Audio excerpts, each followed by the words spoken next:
Guys, whatever you say, don't say your social security number. Ah!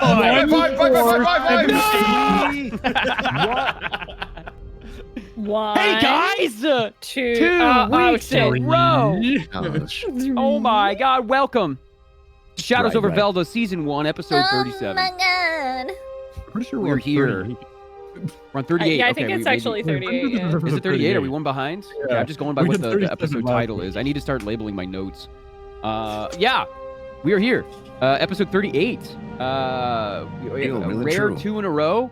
We will not have a three-peat. Next week we're off, but we also have a hard out tonight at around 9 p.m. PST. No. So in about 2.5 hours. It's going to be a relatively short session, but just as important. I feel like this one's going to be meet some cool people and they'll have a good time. But for the sake of brevity, we usually have a icebreaker question, but we're going to skip over that because I've run out of icebreaker. No, I'm joking. Because we need to get into the meat of it. Does anybody, while we pivot straight into it, does anybody have a cool recap that they would like to touch on? Anything neat that happened last session? Anything important that you guys felt was important so that I can highlight it in my notes? That you want to talk about? I know that we basically had a journey from point A to point B in what appears to be the Underdark. Or the Argenta needs to stop touching shit. That's actual information. Their That fault. motherfucker passed out in that session. Yeah. That was kind I of cool though. I touched the like wall. passing out. It's fun. They passed out. Me and Phoenix fell into holes. You know, the usual Saturday. It's a lot of You know how verticality it is. there. You guys ran into a mulcher, a fungal mulcher, several fungal mulchers. One of myriad new flora that you have seen down here. This is like a strange new planet. Some of you may have been to like the upper layers of the Underdark or you know, a surface level cave system or something, but this is based on how your ears have popped since you came down, based on the like pressure that you are feeling in these open areas, you're pretty far down. Maybe even a mile below the surface here. You guys bested those mulchers after figuring out that they have both a weak spot. They have they're relatively, weak when it comes to things like fire. The damage you guys put out was pretty impressive. Argentum had a couple of really cool turns, as did Phoenix, and yeah, there he is. That's the fungal mulcher, one of them. That weird flower. They had, the big 5 million damage. the edible Rafflesia, or whatever. Nose caught. Oh my Living God, Monty, salad. what up? Thank you for the raid. Holy crap! Yo, hell yeah. You guys are playing D&D. That's Monty Glue, DM of the Unexpectables and just Game Master The extraordinaire. Unexpectable. Yeah. Hell Fantastic DM. One of the best I've ever had. Thank you so much for the raid, guys. I hope you guys had fun on your stream. We are in the Underdark right now. They just ran into bested 3 fungal mulchers on their way to Zilix, or the entity that you have been told is called Zilix. After you took care of those fungal mulchers, you pressed on through the spore-filled haze, the miasma, the alien fauna, and even some flora that you guys saw get got by the plants themselves, the carnivorous underbelly of the earth, just eating itself over and over and over again.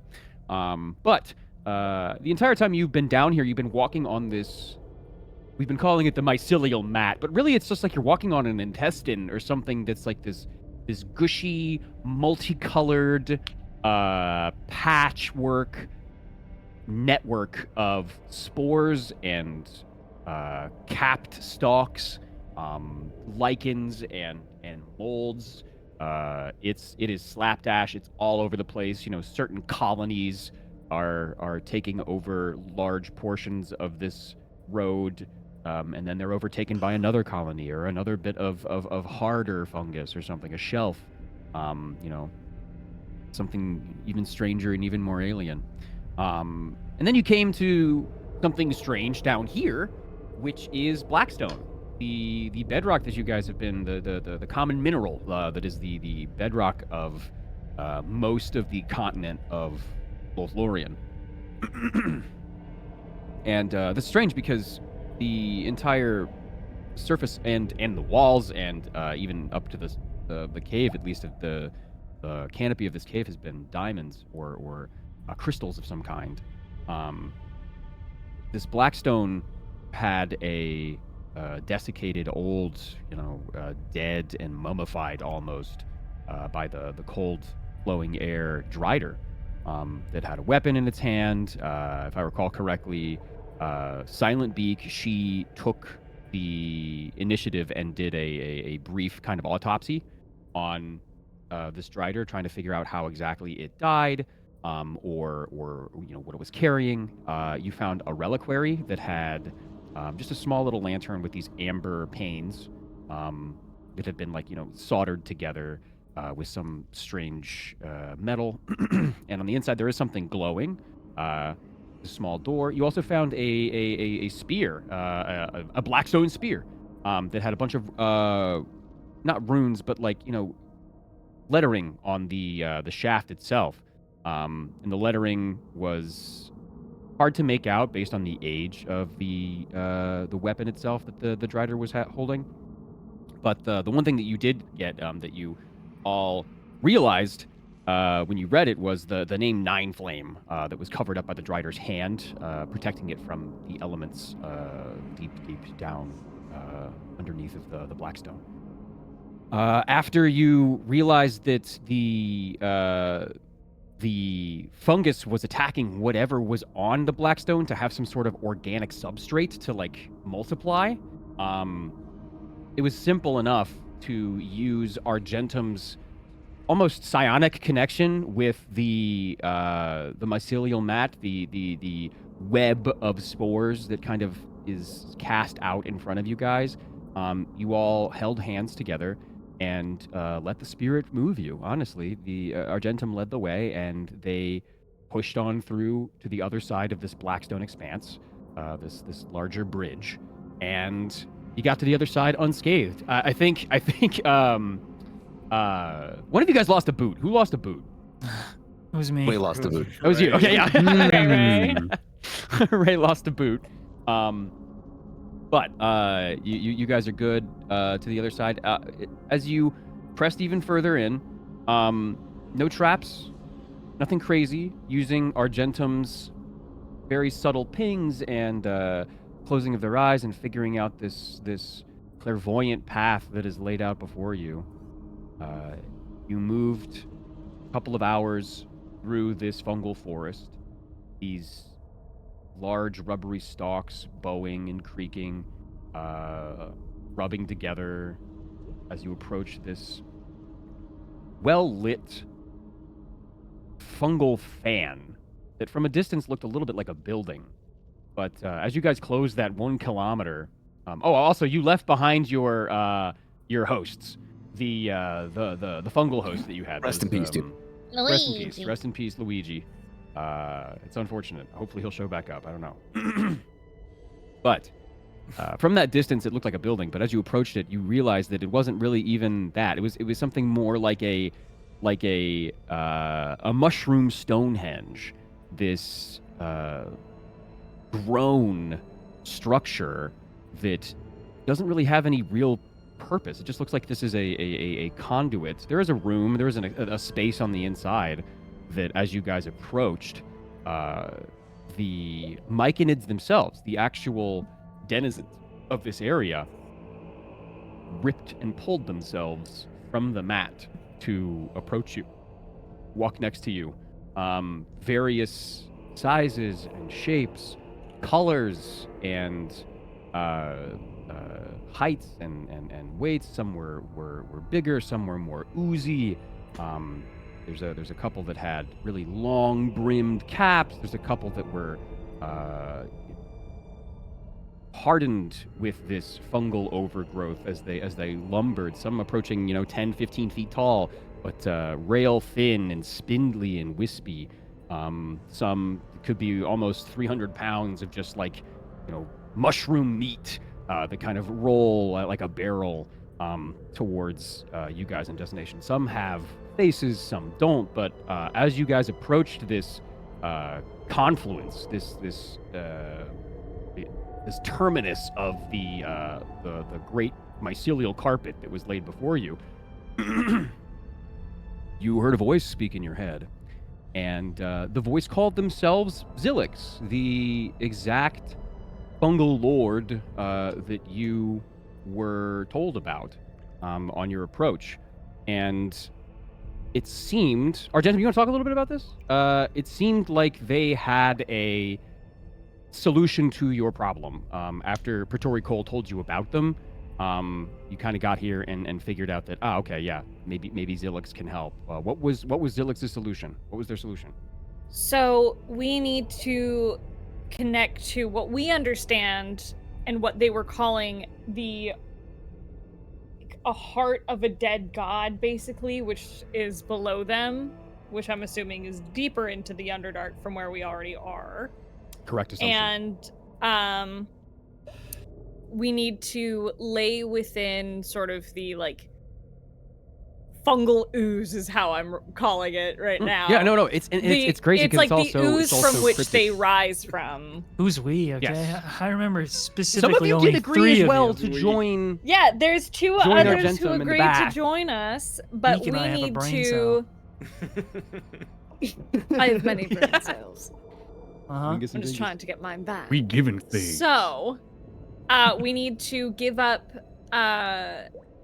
in order for Zilix to essentially, enter Argentum in a way, quote unquote, to help remove the piece of Lolth, Argentum needs to give up a precious memory, something that is strong enough to fully connect so that Zilix will be able to remove the piece of Lolth from them to save Praetori.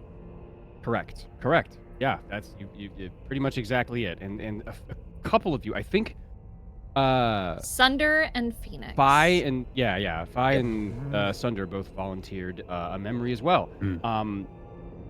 Do you guys know what you would like out of this? I we didn't really get that far.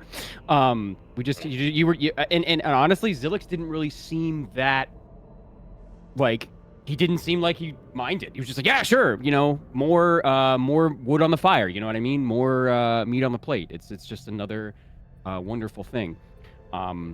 We made 2 if I recall requests. correctly, you made 2 requests. Okay, yeah. Yeah, Can it you, was reiterate those? it was the curse of Lolth's heart, the venom inside of Argentum, and then getting our ship back, like getting to the monopool with our ship as quickly as possible. They said they could possibly get us there faster. Right. Yep. Yeah. And Zilix promised me some advice as well. Okay, cool. Right. I wasn't promised anything, but then again, I didn't ask for anything. You didn't ask for anything. I but agree. you still could. Zilix told me that I get something, like some cool tips. Cool tips. Yeah, he'll give you the cheat codes. He'll give me the tip. Yeah, he'll give you the Prima's official It strategy would give me guide. the tip of his mushroom. Smiles.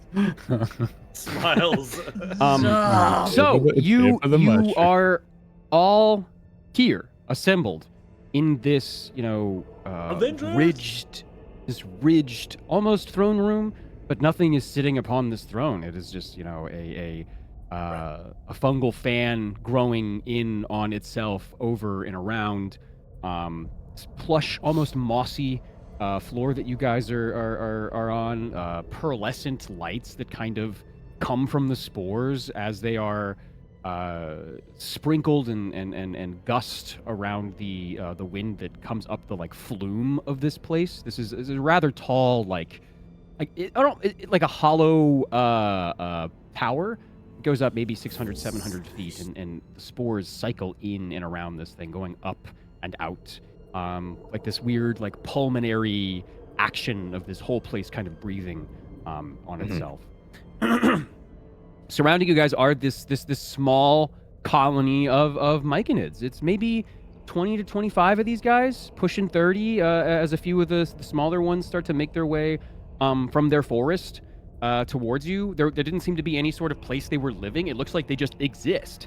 They don't really have a home. There's no houses or bedrooms or anything. Looks like much like a treant or something, they just kind of go back and root themselves once more and begin the life and death cycle, the process of endless rot that Zilix was cryptically kind of preaching to you guys. This chorus of consumption. And not only that, but Zilix had also mentioned about how his spores are everywhere. It's almost like a spy network, as he was describing, where it's like he can see into the past. He can see into reaches of Lolthlorian and across the world that none of you guys have even have heard of, but haven't quite seen yet. So there's a lot of benefits to assimilating into whatever this thing is. And Zilix was also incredibly very, very cryptic in typical D&D fashion, but this was weirdly cryptic as he was speaking. He spoke in a lot of metaphor, especially as one who is essentially a giant fungus would or a collective of spores. Again, there was no Zilix. It was all Zilix. The mushrooms behind you that were moving around, the myconids that were talking to each other or telepathically conversing, the spores in front of you that were lighting up based on different emotional cues and reactions. It all just seemed like Zilix. After the deal has been made, the verbal handshake has been agreed upon, the spores sort of calm, and a very lush green, pleasant hue washes over the fungal cone you guys have found yourself in, this almost amphitheater of mushrooms, and the voices in your head kind of quiet. A couple of the myconid people, the myconids themselves, go back to their forest. They roll away. A couple of barrel fungus actually don't even have legs. They just kind of like roll back down the mat. Some of the wisp stalk myconids just crack and grow, and even as their footsteps leave behind patches of mushrooms themselves that live and then die in the 2 or 3 seconds that it takes. But there's maybe 10 more there that are staring very quizzically at you. They are, a couple of them are stock still, not moving at all.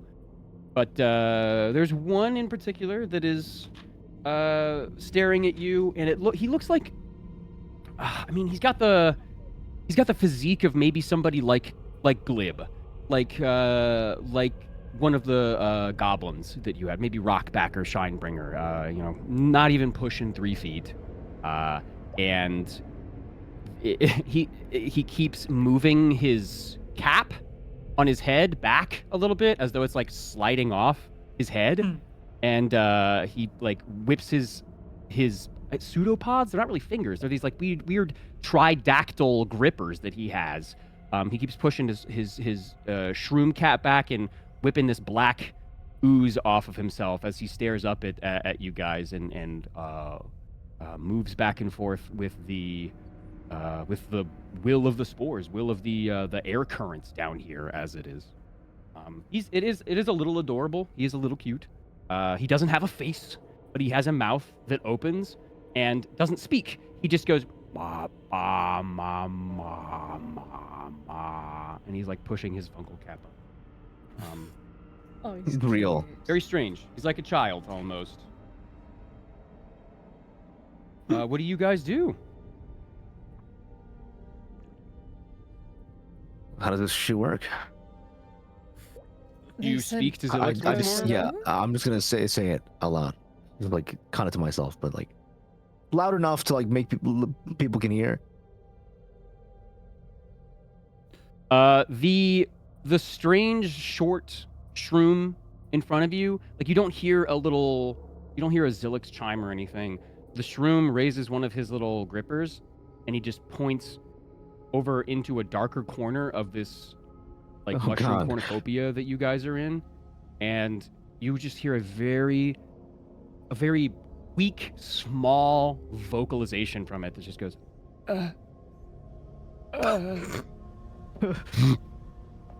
and right. The darker corner you guys are pointed to, it's not lit by the spores. It almost looks like something that's been constructed. One of the very few things you've seen in the Underdark so far that looks like it's been for lack of a better term, made by mortals or by some entity that requires a societal structure. But yeah, right. He pushes his cap up once more and points in that direction, and starts walking in that direction. What? The other ones, these like 10-foot tall ones, 12-foot tall ones, the like 3-foot tall ones, the tiny little like masses of ooze and stuff that are around you, just kind of look at you. They look at you, all of you. Maybe each one of them picks one of you guys to stare at, but it's not. This is creepy.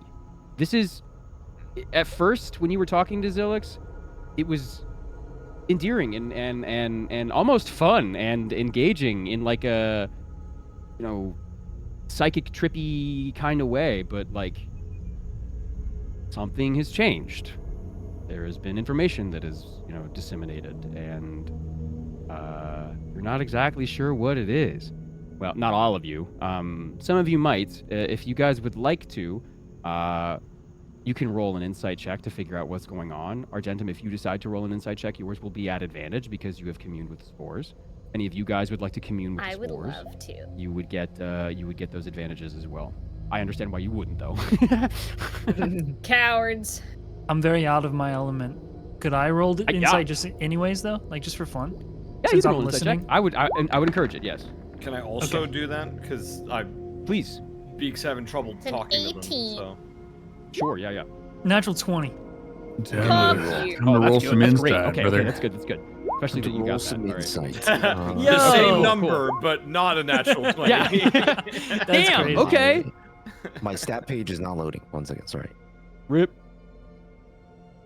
Okay, I'll go ahead and sound like when in Dark Souls when you get hit Let's as a go. hollow and you're like, oh. Yep. They sound like some of the Oh. bugs. They sound like some of the bugs in Silk Song, bro. I mean, when you don't have lungs, it's kind of hard to vocalize. He just is like waiting for the air. He's waiting for the right current to pass over his vocal cords. Have you guys Okay, ever cool. seen clips of baby seals and they go? Yes, I have actually. Yes. That's the sort of thing Jaleesa turns around at 2 a.m. and is just like, oh, look. I'm saying. Baby seal. Maybe it's not seal, or maybe it's something else like sea lion. But I do that to Alejandro all the So- time. I'm like, Hey, look, it's a wiener dog. So Hayden, Argentum with an 18, and with the benefit of communing with the spores, Zilix is uncharacteristically silent, as is. Even as you close your eyes, you feel the currents. You feel the respiration of this chamber, of this chasm that you guys are in, this huge hole in the earth that is filled with these spores and these molds. It is silent, except for a very, very dull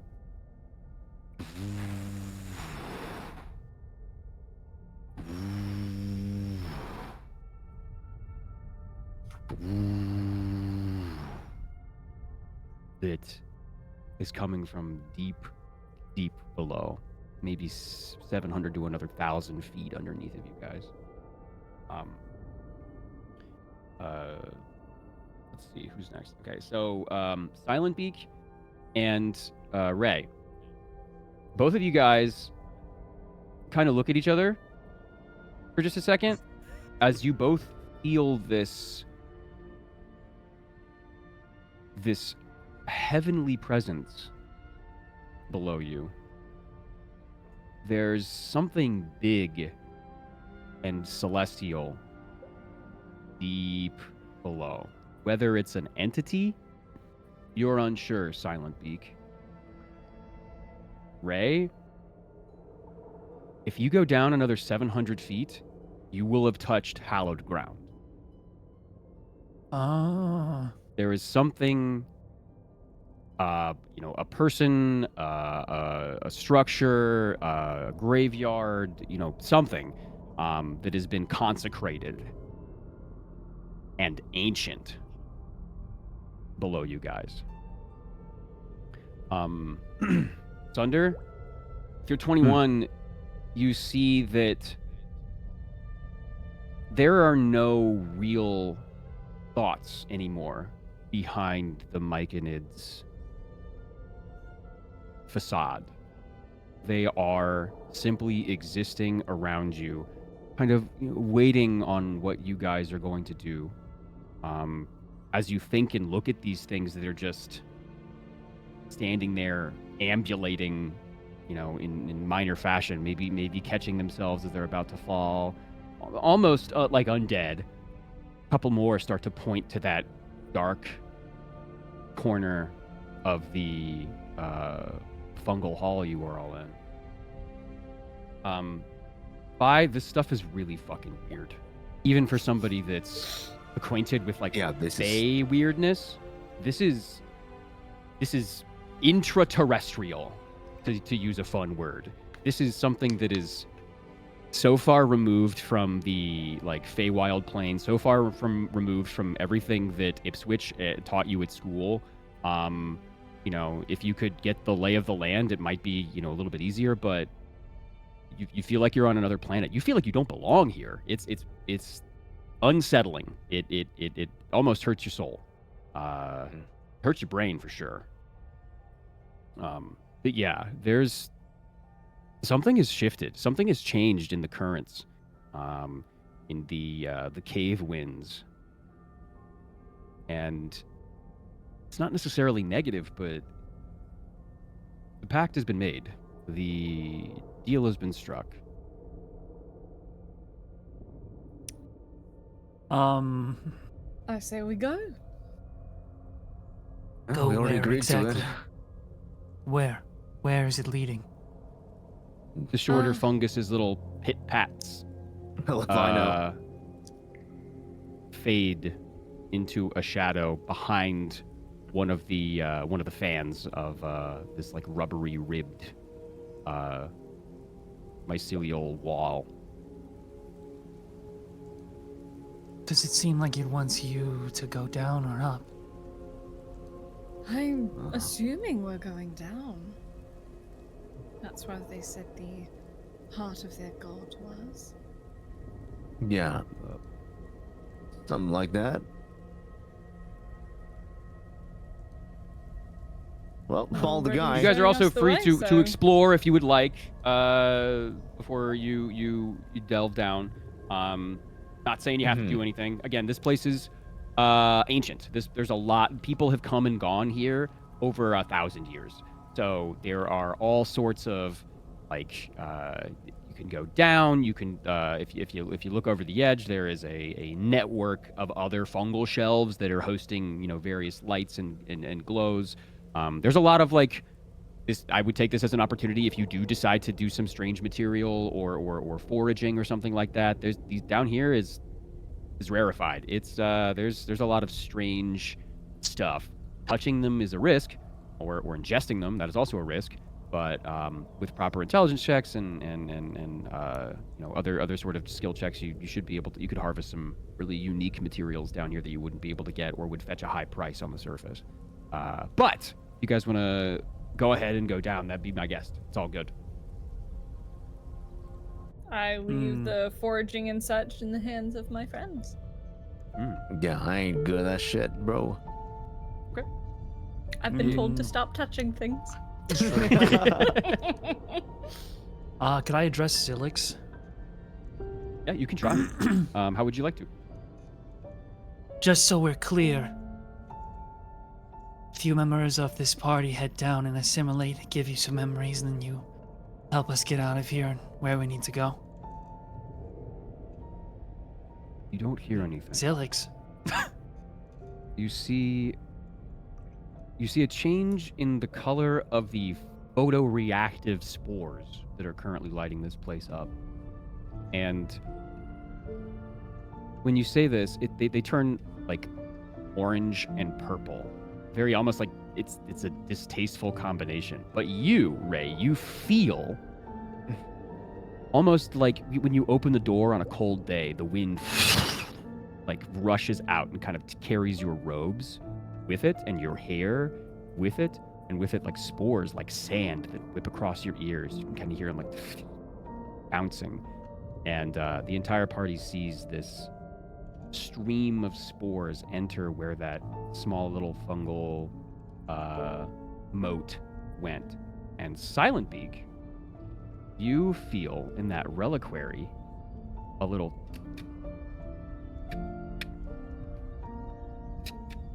like something is trying to get out or get something's attention or make some noise. But yeah, that was your answer from Zilix. The reliquary I'm that was gonna taken off the check Drider? the reliquary, Off the Drider. like inspect it. Okay. There is a small little light on the inside of this reliquary.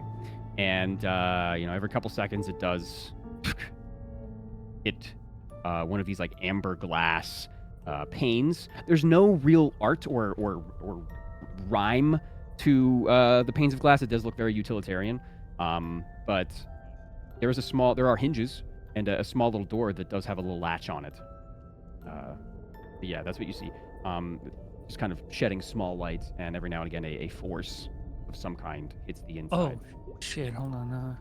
So it's like something that's trying to get out. You're unsure. I'm gonna undo the little latch. Okay. Take your little your wings and very gingerly lift the small latch, and almost like it's opening it very slowly. Something on the inside starts to move the amber pane and its metal framing open. very, very slowly. And you see this wonder, this small little, like, puffball. It's like a it's got wings. It's like a small combination moth, a puffball mushroom. You would know exactly what those are. It has no face. And it starts to push open the door. It turns itself to you, whatever you would imagine its face, and flies out quickly. And it flies out and around you. And it's easier to see. It's easier to distinguish between like the spores that are flying around, almost like snow, and this thing. It's a little bit bigger. It moves like a jellyfish. It's not flying. It's just kind of like suspended wherever it is, right? And following it is this like small fog trail. And it speaks in a very high voice in your head, Silent Beak. And it says, "You smell alive." Still Hooray! like raise an eyebrow. I've only been surrounded by dead. Yay! And it starts to like move around the party and light up the area that it is moving around. What is that buzzing? Where am I, bro? Oh, it's so cute. Starts floating or floating on each of your shoulders a little bit, kind of getting a really good, good sniff. It doesn't really smell, but it kind of is inspecting you guys with its own little unique way. But yeah, it's not really saying much. You do also hear it. Well, you think it yawns. Why would it yawn in your head? You know, it's like. I've been stuck forever. It's nice to smell spore again. Still in Beak's head? Yes, in Beak's head. Ah, the one that can't respond? Mm-hmm. She offers a smile and a thumbs up.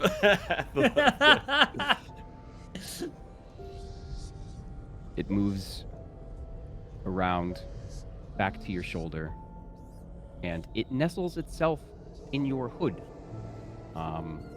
in the back of your hood, Silent Beak. Doesn't really say anything, but yeah. It's there. Could I ask a clarification question? Yeah. When you say the hallowed spell, I mean the hallowed ground, do you mean infected by the hallowed spell? Or the hollow spell? No, it's just hallowed ground. It's not you know, as a church would be or something to that effect. It's not necessarily actively under the effects of the hallowed spell, but it may have been at one time, or it's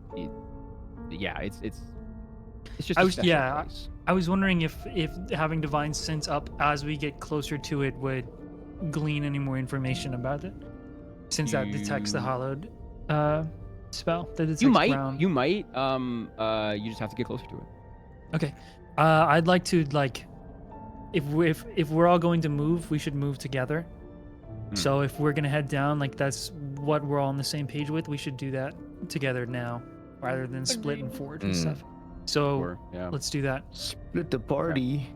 Let's go down together, and I'll pop divine sense whenever we're within I believe it's 60 feet. Whenever it feels like we're 60 feet from the 700-foot descent. No, I got you. I will so, count every foot. Great. So you guys are moving in that direction? Yeah. Yeah, let's do it. When you guys make that decision collectively, it's very strange because as you do, you all are just like, yeah, okay, that works. The Myconids turn and collectively begin to walk back into their forest. It's almost like they heard the entire conversation the second it happened, the second the synapse in your brain fired to say yes, they understood it, and they all leave together, lurching and creaking back into their rubbery fungal abode. And then you all go and approach the darker corner of the hall, as it were. Yes. Yep. Who's leading the party? What is your marching formation? I'd say I'm probably at the head. Okay. I'll be shoulder to shoulder Sounds unless good. it's narrow. Mm-hmm. Okay. Yeah, you guys turn this corner. You turn to the other side of the fan, and it's almost like this is just a big facade. On the back side of this, there is a cliff that, you're looking over an expanse that's probably 1,500 feet, maybe 2,000 feet. You can barely see the bottom, and you will be, as you go down, these aren't stairs. This is a series of different, jumps and shelves. It's just patchwork, tectonic activity has made it so that you could get down. So, as a group, I will need each of you to make dexterity or strength checks to not rappel, but to mountaineer your way down this semi-sheer cliff together. It looks fairly doable. The DC isn't that high, but you look over the edge and you definitely get some sense of vertigo. It could be either vertigo or you're affected by the spores in some way. You're unsure on this, this planet, as it were. But so whatever you're better at, strength or dex, go ahead and make a check for me. I actually still had Just advantage straight on. dex. Yes, or strength. Likely your first roll was that good. Mhm. Okay, 17. Okay, all right, cool. Also, Okay, so as a group, Let's go, 17. you are able to make it down. to the bottom of The sea. You get about 500 feet down this cliff, and the light from the fungal throne that you are coming down from starts to get swallowed up by the darkness above you. It's a little more difficult to see. It's a little more difficult to maneuver your way around. But you do notice that in Silent Beak's hood, this small little moat, this small little thing starts to maneuver its way out and hover next to Silent Beak, giving you guys 20 feet of dim light.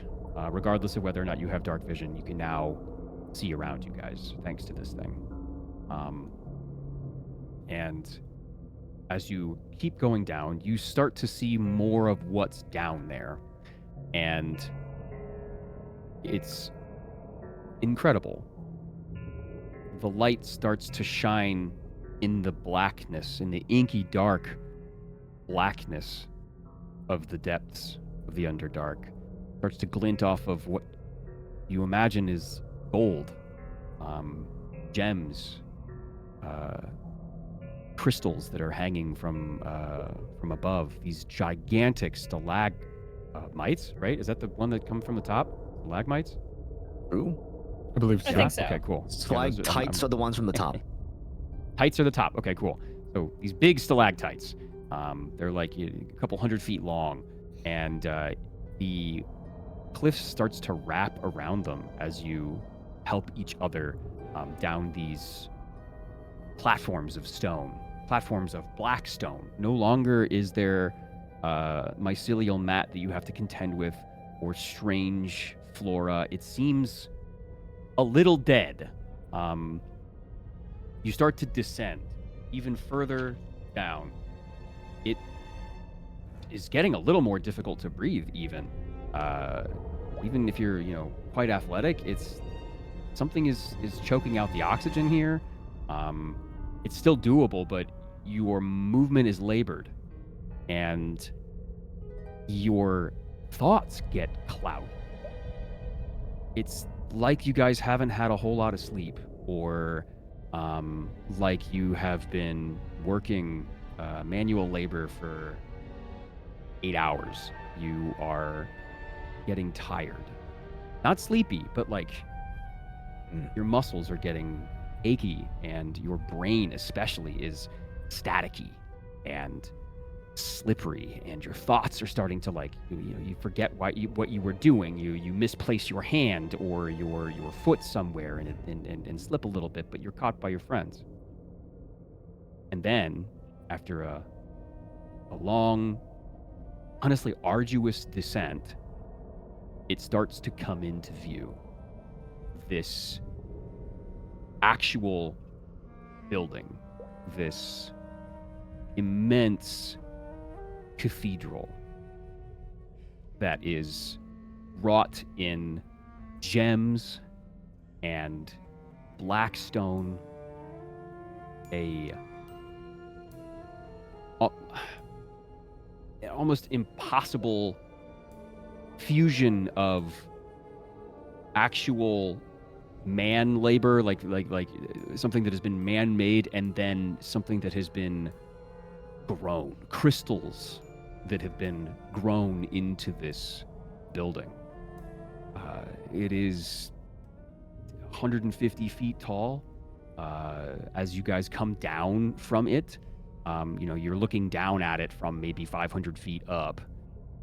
You see it is in the shape of like a T, a lowercase t, in a traditional like cathedral layout, but it goes into the back of this mountain at the base of this this cliff that you guys have descended. It is also cloaked in a very light veil of spores and fungus and moss and lichens and stuff. And Ray, you cast what was it again? Divine Sense. Divine Sense.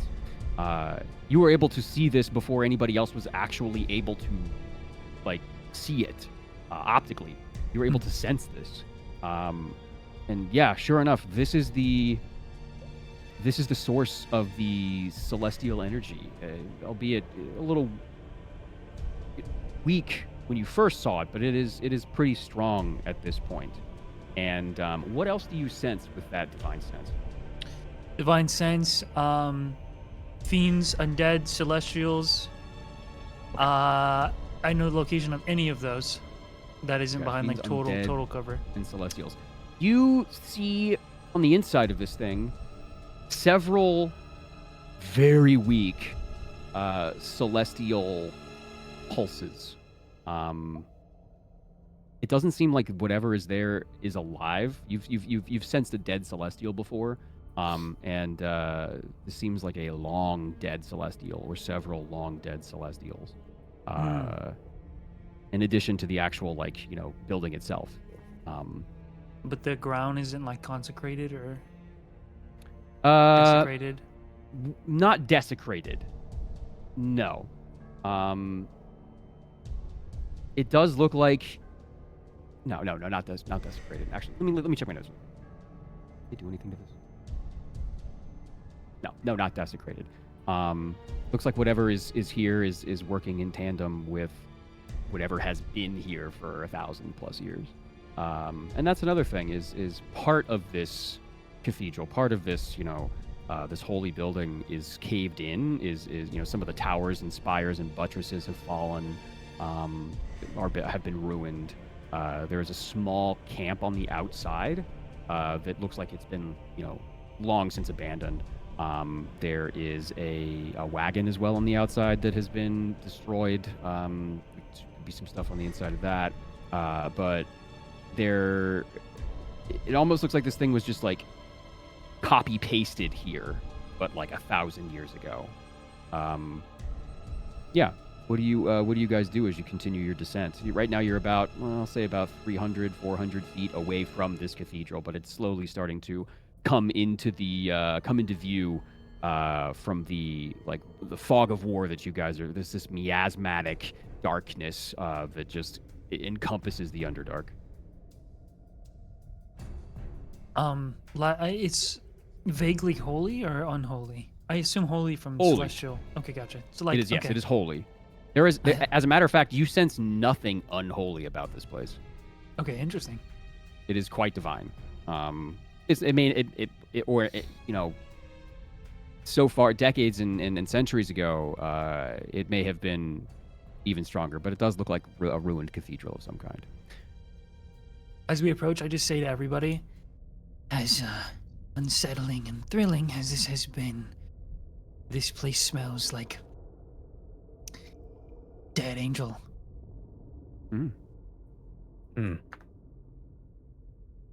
Nothing. Dead angel. Nothing. How do you mean? Nothing even vaguely evil or unholy. But, in fact, the opposite. But old and fading.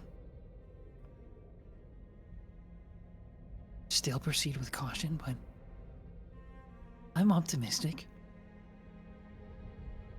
Right. And as you descend, you get closer to this cathedral, you feel a draft. You feel a wind and spores vent through your clothing and usher you down even further. Guys, keep going. Yep. yeah. Mm-hmm. Gorgeous. Okay, cool. You approach the stone door of this cathedral, which has been broken open. Both sides of this two-sided door are kind of cracked open a little bit, giving you a direct view on the inside. The inside is lit by fungus, by this bioluminescent, these nodes and bulbs and just swaths of shining lichen on the inside that are like lighting up this foggy, muddy, dust-covered stained glass. It's honestly a little bit soothing and quite beautiful. But Argentum, as you start to walk and get closer to the cathedral itself, you guys are about 50 feet away from the actual entrance in this kind of this clearing at the bottom of this cliff. As you get closer, that noise that you had heard on the subsurface that you guys were just above gets louder.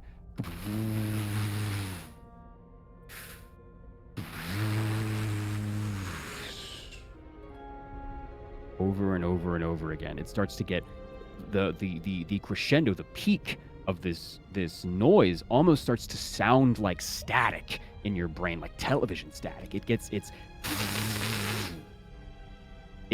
aggressive. But yeah, what do you guys do? You have to your left. There is that small campsite that looks like it had been abandoned and untouched for 20 years, 30 years. The wagon behind you guys is dilapidated and broken into a bunch of pieces that have been subsumed by this fungus that is eating it. You don't see any myconids or like fauna around.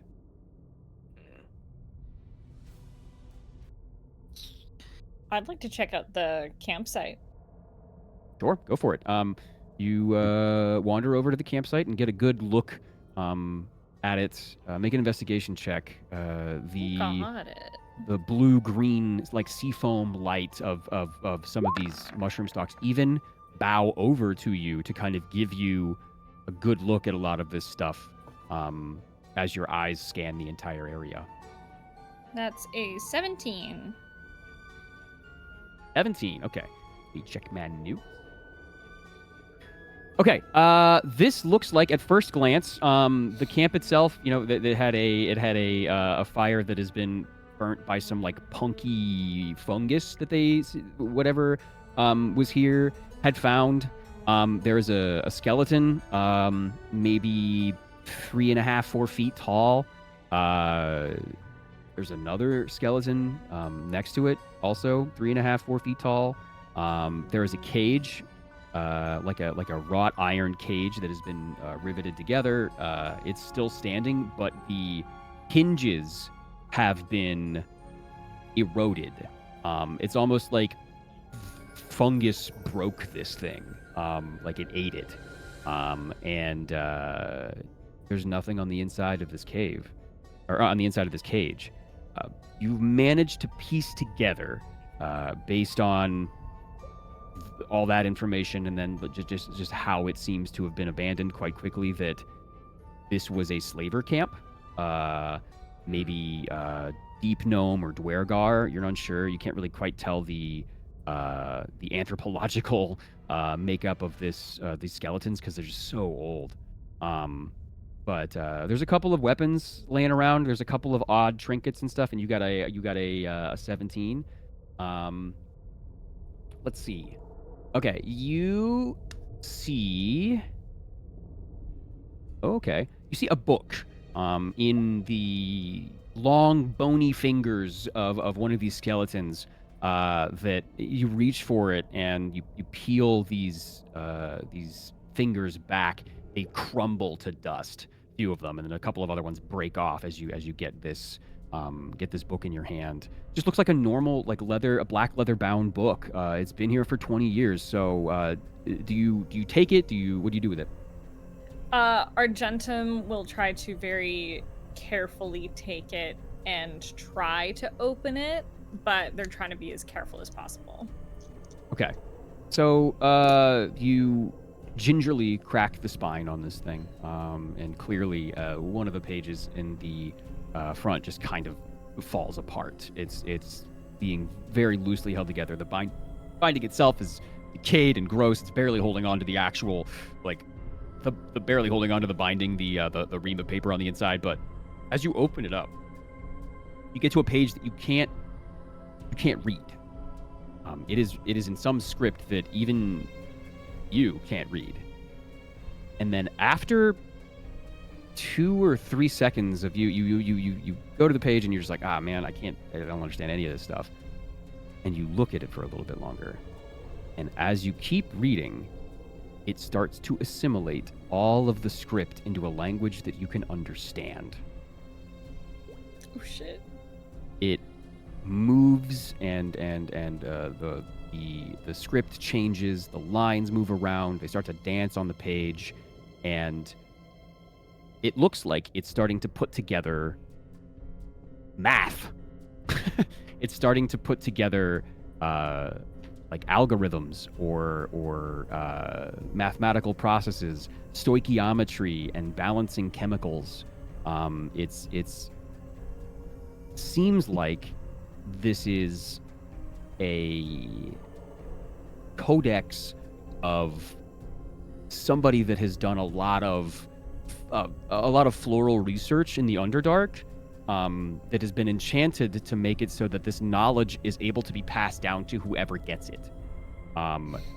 It has all of these combinations of fungus and spores mixed with stones and other minerals. It uses use the crystals as foci. Use the here's the sketches of all these structures of psionic enchantments that are existent in the vibrations of the spores that are connected, and all of the it's this mathematical dissection of why these fungi are able to communicate. It's like somebody researched the myconids, and it has so much information on them, and you're able to read most of it that isn't lost to time. You're able to at first, the pages are in a language you don't understand. Probably something that is long since been dead, but thanks to the enchantment on it, you're able to get what it says. Awesome.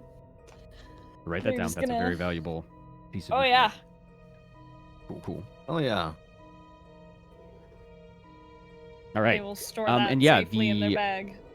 It looks like using some basic detective work. Whatever slaves were here, whatever indentured servants were being brought along in the Underdark, the fungus broke them out. Let's go, fungus. Let's go. Let's go, Mystic Mungus. That's all I needed. Okay, these guys are trustworthy. Let's go, Fungus. All right. Mystic Mungus. Let's go, Fungus. But that was the camp. Yeah. While Argentum is away at the camp, does I'd like to speak to Sunder and Phoenix, but I don't know if they would follow or stand around. No, I'm just chilling until everyone's done, so I'm around. Okay. Then I approach the two of you. Have you thought about what memory you're gonna, give to the spores? There's a little spur of the moment, I'll be honest. So, We just not walked sure like exactly yet, 700 feet down.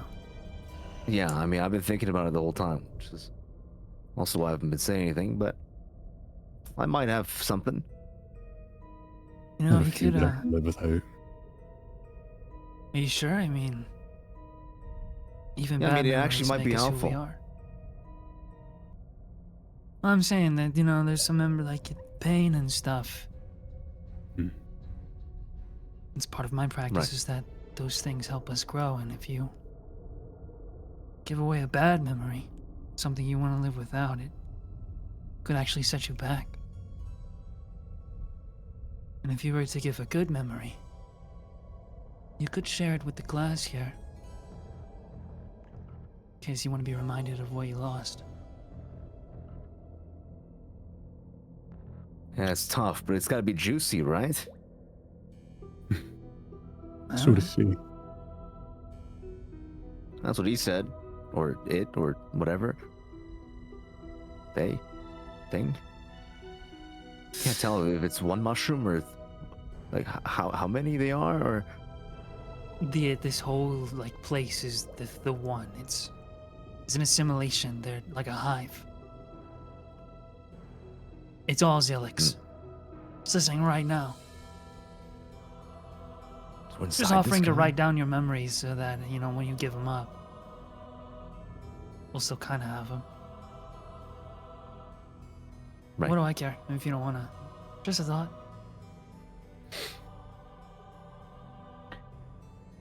Well, we'll see. I mean, they did say we could get it back at any time, right? So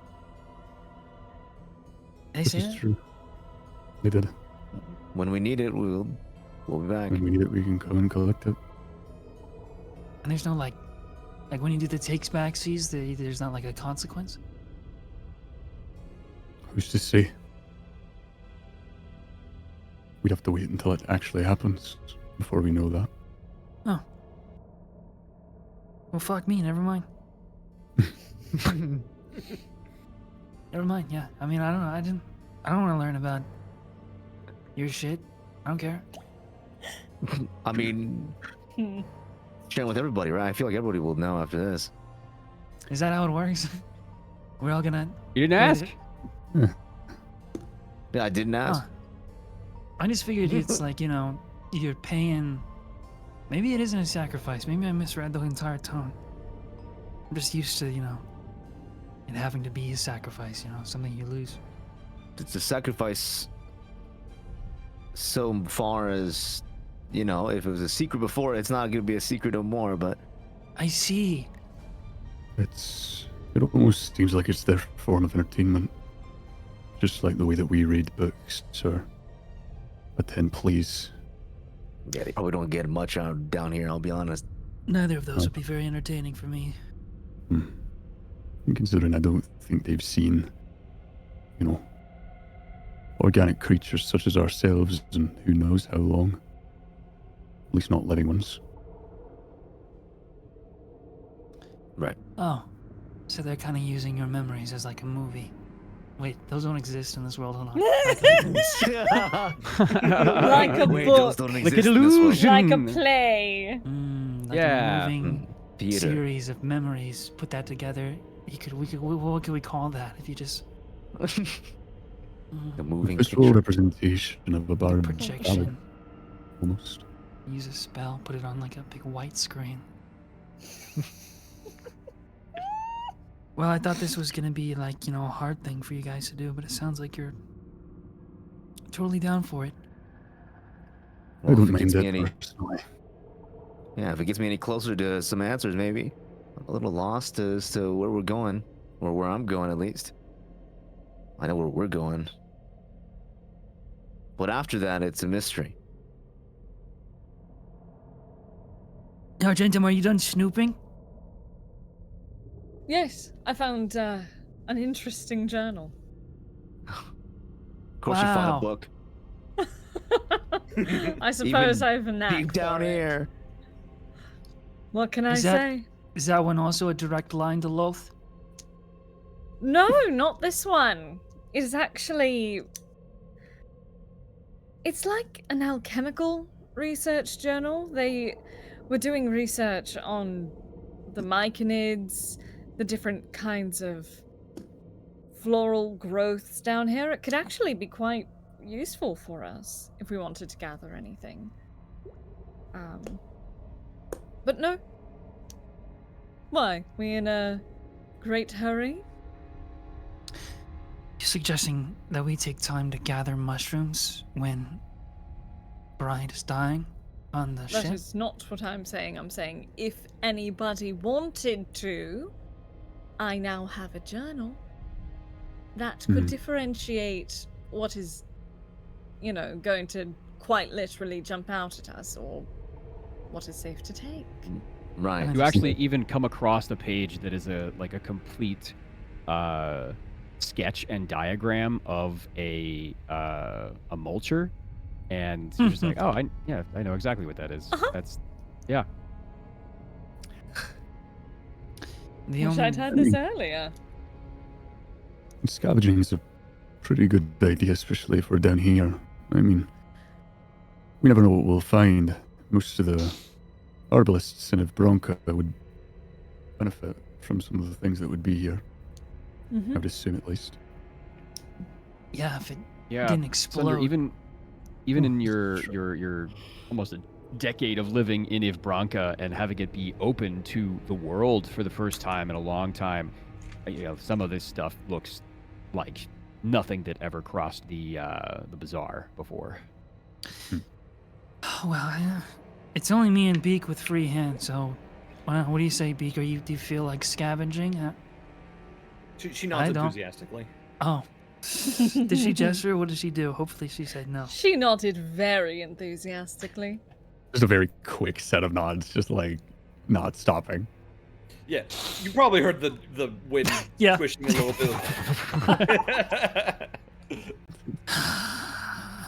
bit. We can grab things as we go. Beak, if you want to walk near me, you can, I can hold the book for you, or let you know what is. And in safe. response, she takes like a spot next to you and like looks at you expectantly. Sure, let's just be efficient then. Everybody make a perception Yes. check. You got Okay. it, buddy. Sounds good. I am perceiving. Perception. Not that much. Perception. Nine. That's a dirty Perception. 20. Ooh. Okay, cool. That's a dirty little 20. I'm gonna roll this. Yeah. For thematic purposes, I'm gonna roll this on the table. Oh, Okay. stealth check. 16. So the only person that hears anything out of the ordinary, a large chunk of rock, maybe 5 feet in diameter, near the top of the cathedral, falls over one of the interior roofs and then off down. And I specifically, Yep. that it felt like something has been watching you for quite some time, but that is the proof that you needed. Be like, yeah, and that wasn't a fungus. Whatever that was moved way too fast, way too confidently, and everything you've encountered at this point has kind of behaved like a zombie, behaved like it has been being controlled. That was intelligence. That was something that lives here. Okay. I'm gonna like put my hand on my weapon here and Yeah, kind of absolutely. hunker down and say, "Hold on, What's something's wrong? here." As you guys mute your senses.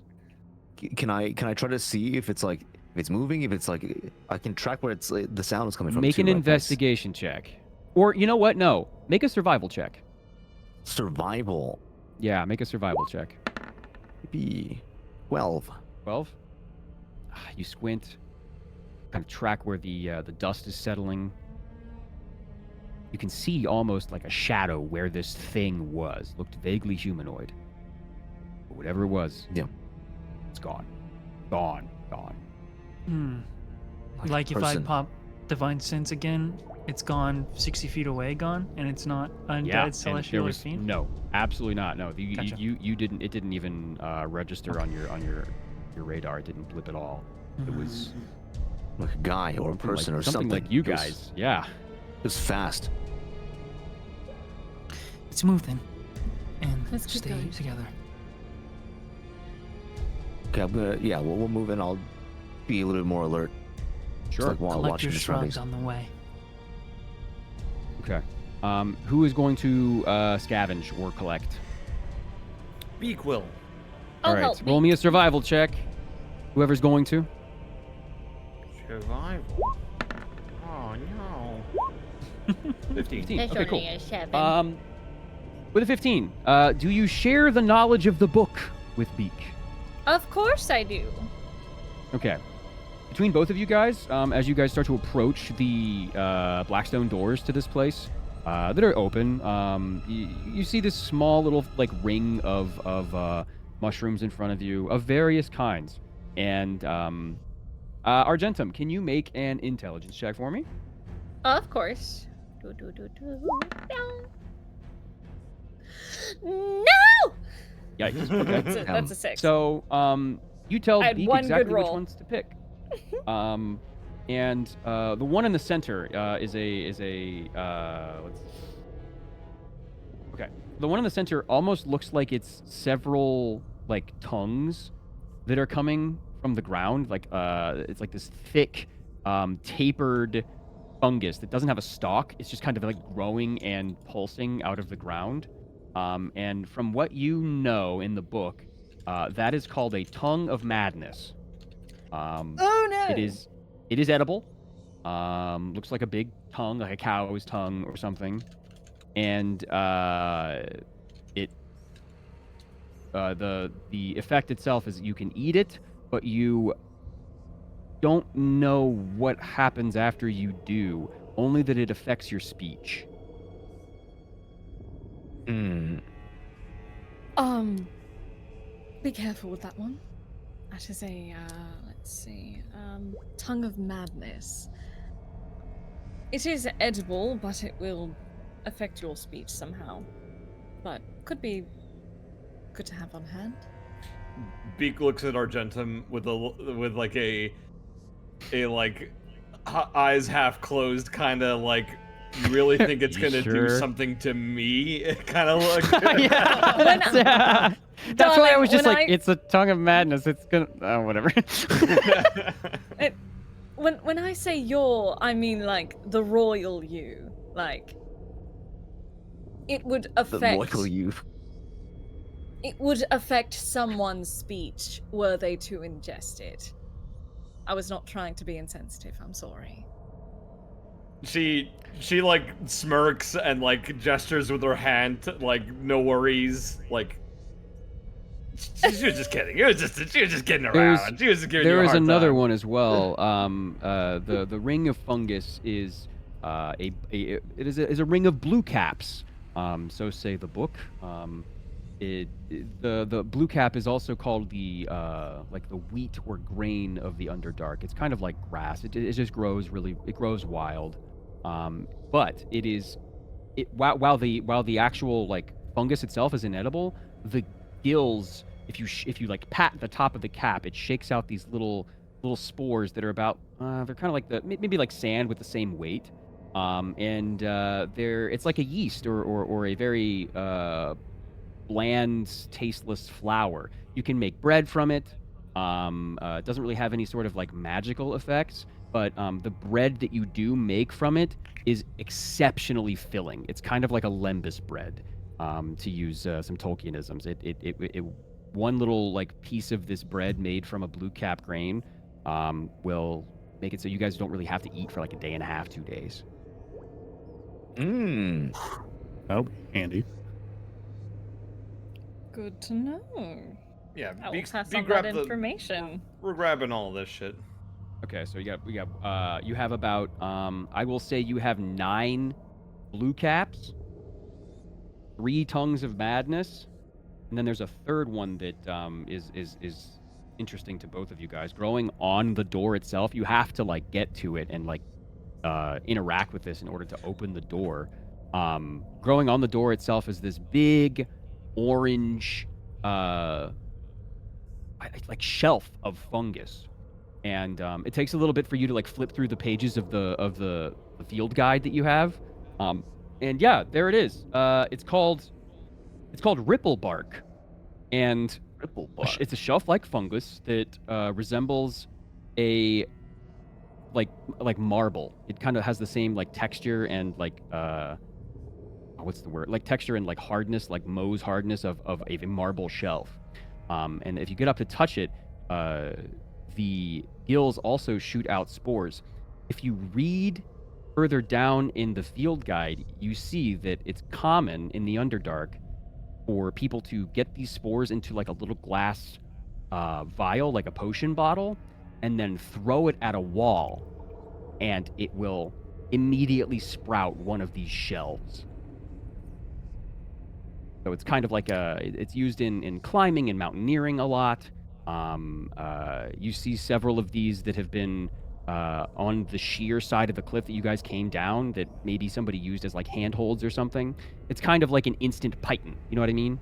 I don't not to reference peak immediately, but like, yeah, it's something that I mean, you that helped me because I was like having trouble conceptualizing, but now I'm like, oh, okay. It's in the Out of the Abyss book. It's real, and this was just pre-peak. like peak. It's just like Whoa. peak. What was this book made? 2016. So yeah, you basically can you get 2 or 3 of these. Also, you get 3 of these ripple bark grenades that you can throw at a shelf or at a sheer wall, and you'll get a little shelf. Amazing. Everything else you see around this place is either toxic or like will try and eat you if you get too close to it, or try and like ingest you, or you know, slough your skin off, or you know, a lot of the pictures that you see as you flip through these, you're like, oh yeah, that's the mushroom in here. Oh my god, that guy's skin is gone. Oh, okay, that's not, you know, you don't want to touch that. Oh look, that's definitely that. Yep, the blue and white one. You don't want to eat that because it will rot your stomach out from the inside. But you guys have found all the useful ones in this area. So what was that last one called? The piton Ripple one? bark. It's called ripple bark. And how many of those did we get? 3. 3. You get 3 ripple bark grenades or ripple bark flasks, and you have 9 blue caps, and then 3 tongues of madness. Yeah. Beautiful. Okay.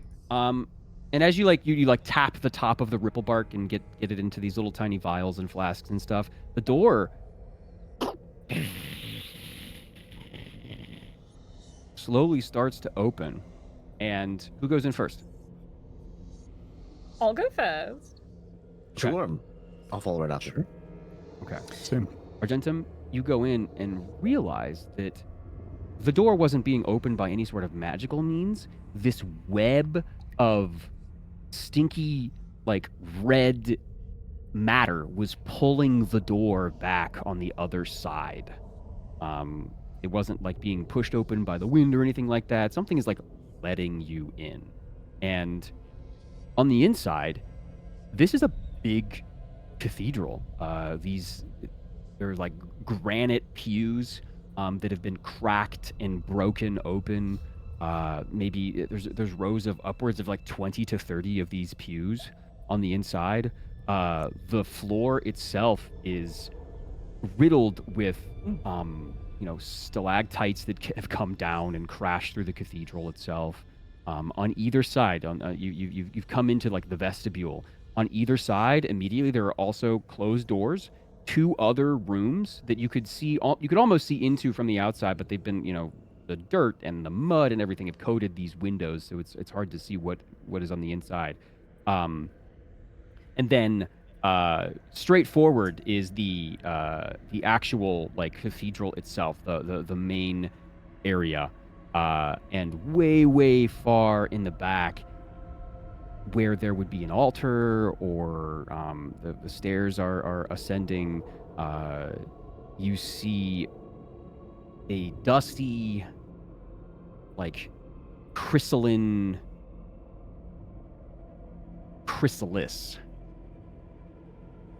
emanating a very dull light. And again, this is all through dust and debris and trickles of pebbles and stones that are falling from the ceiling, and through the sound of rubbery stalks rubbing against each other, and creaking stones and wood. It smells like grass and wet earth in here. There's a very slight citrus tang to the entire room, but it's almost like it's acidic. It smells organic. It smells better than it did walking here. Whether that's because there's less rotting matter around you guys, you're unsure. But that is what you see, Argentum. So far, Argentum and Phi are the only ones inside of the cathedral. Does everybody else go in? Of course, I go in. I'm still looking out for this thing. If it, Okay. I'll whatever let it you is, know yeah. if you need to make Just a making perception check again. Yep. So, Ray, when you walk in, you feel a little bit more relaxed. Your blood pressure, kind of evens out a little bit. Your heart starts to beat a little bit more consistently, and to your right, you notice the heavy celestial presence that you had before. And you look down, you look up, you try and like get a sense of the space that you're in. But you feel the most intense celestial energy immediately to your right. There are, Argentum, you would see this too. Above the door to your right, there is this script written, and it's kind of defied time and age. This silver embossed set of letters that look like they may be in common even. It says DADS.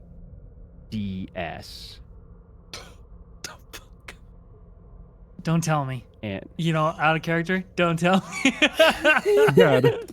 I'm and kidding. Ta-da. it looks DADS? yeah, Yeah, DADS. Dads! Yeah. The script That's itself found art. it's totally in common, but it's this weird like bastardized brushstroke. It looks almost like the way that I had described it is, it's like when you see a word and I can tell that that's a metal band, but that metal band logo is really hard to read. Mm-hmm. It's like Yes. that, but through your sleuthing, and even in your communion with this place, you're able to be like, yeah, I can read it a little bit more clearly, and it definitely says DADS. But there's nothing out of the ordinary except what's on the ground in front of that room itself too. And let me grab my notes here. It says on the ground, in common as well, even light needs to rest, or even light must rest.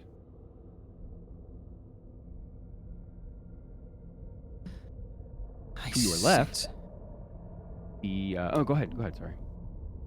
Oh, if you want to finish describing the room, by all means.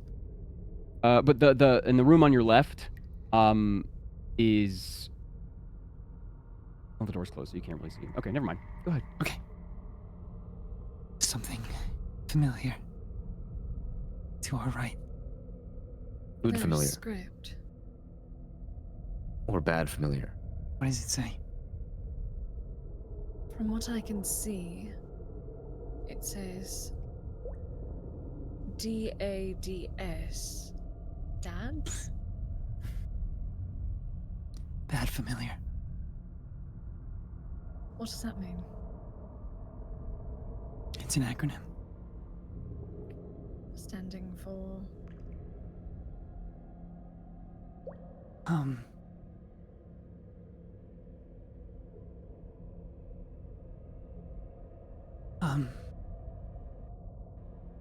You can tell that Zephyriel is like not. You can't really see his eyes to see it clearly, but there's almost like it's almost like he's here physically, but mentally has gone somewhere else.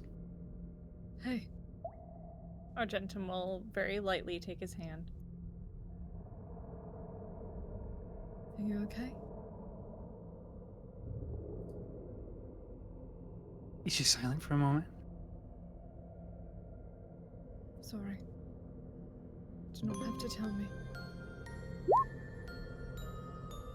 The other script says, even light Oh. must rest.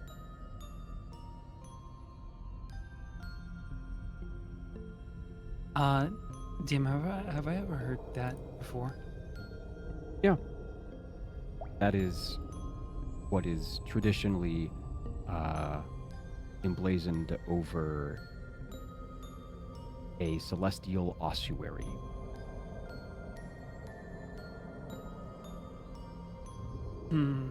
Like, sorry, what does ossuary mean? Is that like a It's a bone zone.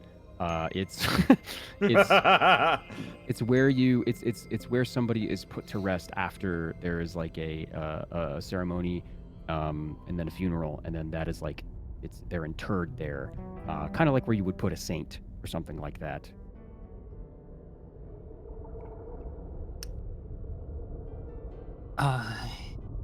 Sorry. You're okay. It means Divine Ascension Designation Squadron. It's where I was raised. Fine.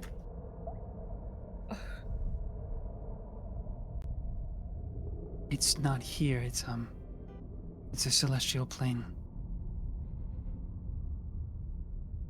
It's in a celestial plane, but it's how we're identified. The acronym. The angels. Like Brian. Argentum, you remember seeing something similar when you saw Bryant at his most vital, just outside of Ivbranca, right before he was about to go into fight the Driders in earnest, almost 1 on 1,000 on his chest. It was hard to make out. Again, just like a metal album or a metal band's logo. At first, you just thought it was something really pretty or something that was like indicative of like a symbol or an emblem. But yeah, now you're putting 2 and 2 together. DADS was emblazoned on his armor.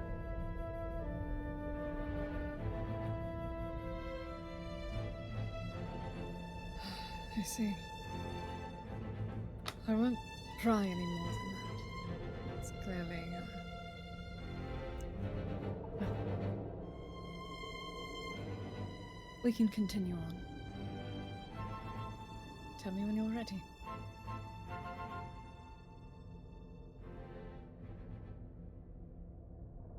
I'm fine. Argentum will.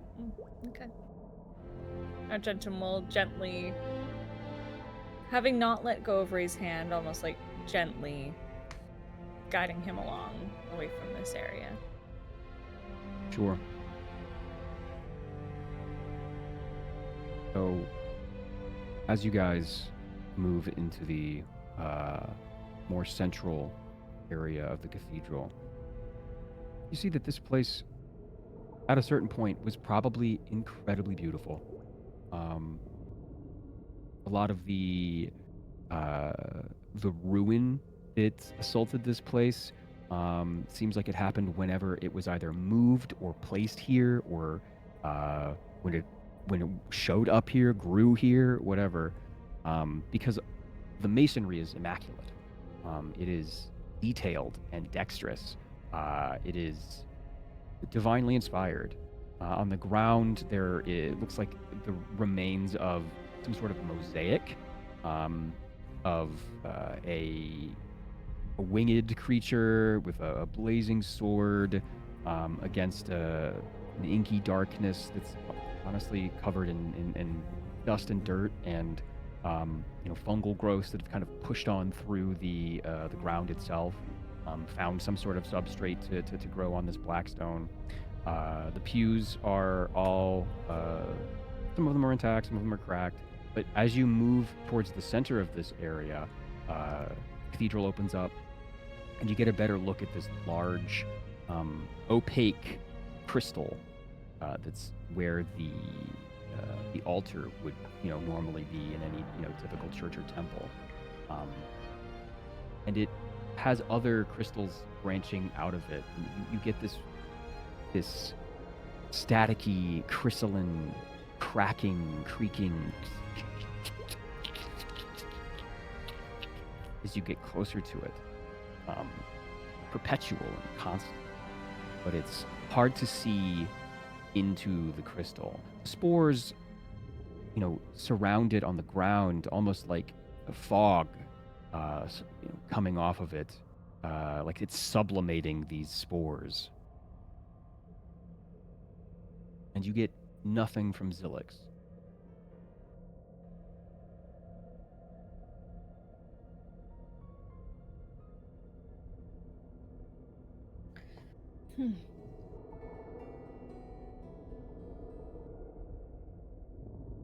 Argentum, I'm going to. Go ahead. Oh, okay. That rhythmic pounding in your head as you get closer to this crystal gets more and more intense. The peaks get more and more staticky and aggressive. There is no pool. There is no muck or mud. Something feels off.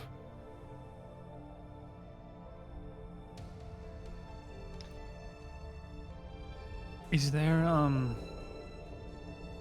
any way to discern if what around us is real, like not illusion? Make an insight check. That I can do. Bop. What did I get? 13. 13? Yeah, this is all real. Nothing is fake here. Your boots have you've been grounded. Your boots are on solid terra firma. My boot. Try and move your hand through things. Your boot, yeah.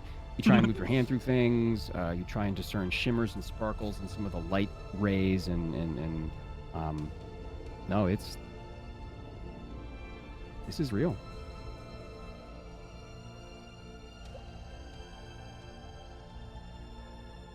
Going to approach the crystal, like get almost like within like a nose length from it without Sure. touching it, just getting incredibly close to it to see if I can feel any like essence coming off of it.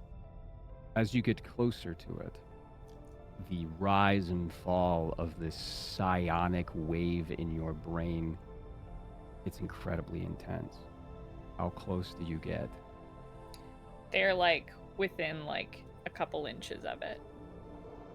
Okay. So, as you get close to it, you take in the immediate area surrounding it, and you see in the back, behind this crystal, all manner of laboratory equipment, combined with relics, golden sconces and urns, reliquaries, rings and blades, bits of bone and old, swaths of hair. This strange combination of like divination and science that has decayed. And as you get within inches of this crystal, you can see exactly what's inside.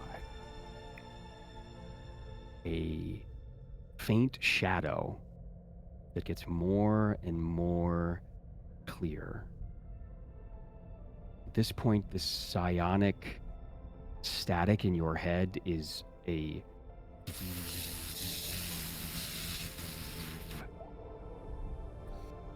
and you get a really good look through it. A hideous, tentacled humanoid that has been overcome inside and out by fungus, spores, and mold. This grotesque cephaloid Motherfucker. that shocks you to your core, because Argentum, you are smart enough to know immediately that this is an illithid encased in a crystal that is made almost entirely of coagulated spores. Let me get one of those. And you hear it in your head. Argentum, I am Zeus. Thank you for your pilgrim.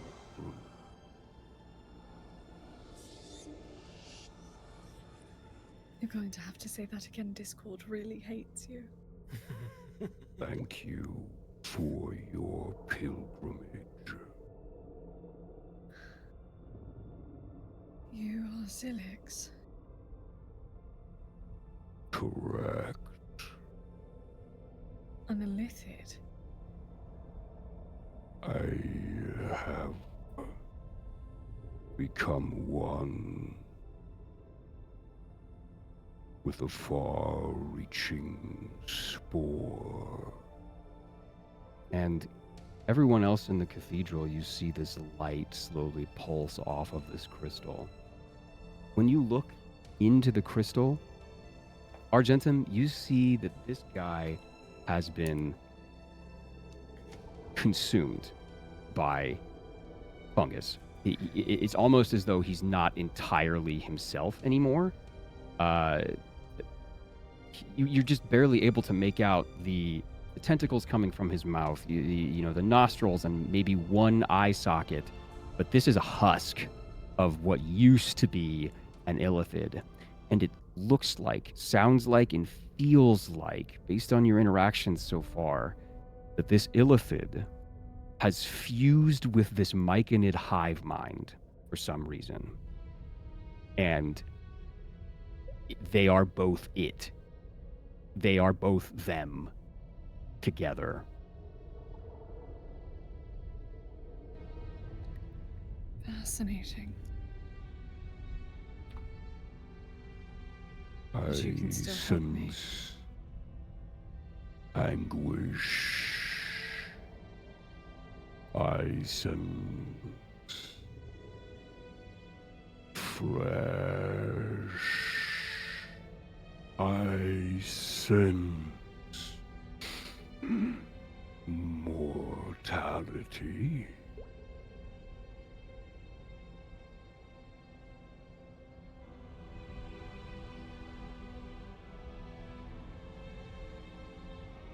All correct.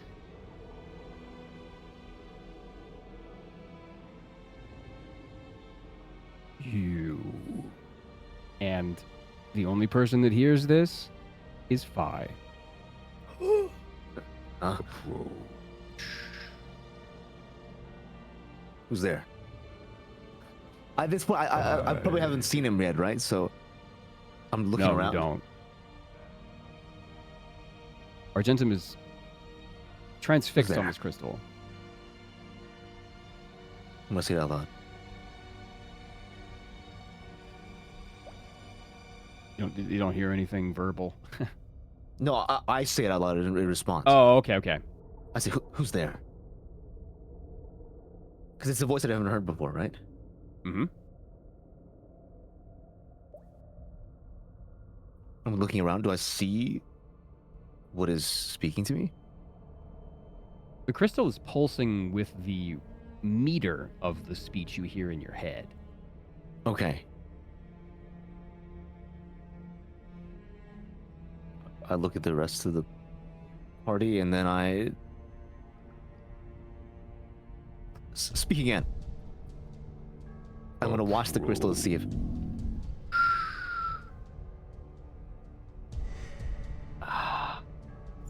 Shit. Okay. Well, guys, watch my stuff.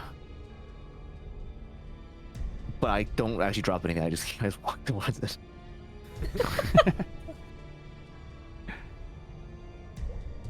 Okay, I approach the crystal. Sunderback? I've been sure. Approach. Thunder will approach. Then. You guys get closer to the crystal. And it doesn't really, I mean, it can't. The illithid contained in this crystal can't. It is in a chrysalis. It's weird, but it Right. feels like it's looking at you. I can see it now. Is it clear? It's clear enough. You kind of rub away some of the dust. And yeah, it looks like this thing is suspended in a creaky, cracky, faceted, like almost like a bug in amber. It is contained inside. What the shit is this? I am who you see. Present your memory.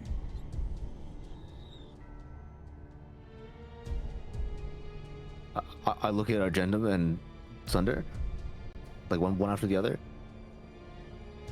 This is it? Mm-hmm. Seems that way. The Underdark is ever fascinating. I suppose it makes sense to an extent. Like a squid? Illithids do reside within the Underdark quite often. We got squids down here. Yeah. And this is safe? Down here. If Patori trusts him, then I do too. I'm gonna This- stand within range so they give the bonus to saving throws. My bonus is saving throws. You're so Ray, cool. you hear in your head this deep, thunderous, psionic bass that you can make out the language, and it says, You took my children. The spider burned my name. You hurt them. I will feed on you.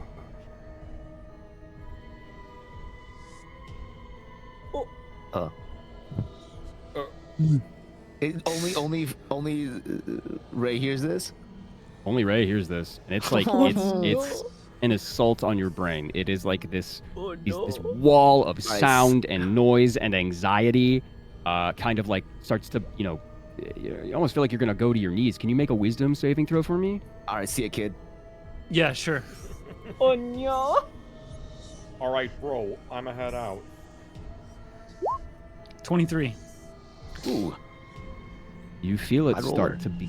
start to buckle your knees. You feel it start to pull you to the mosaic underneath your feet, but behind you, you feel encouragement. You feel a positive golden presence grab you by the scruff of your robe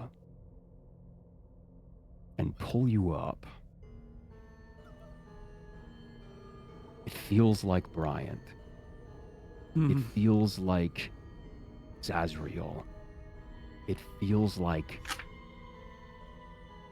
home, bringing you to your feet. And a voice that is not you in your head just says, no.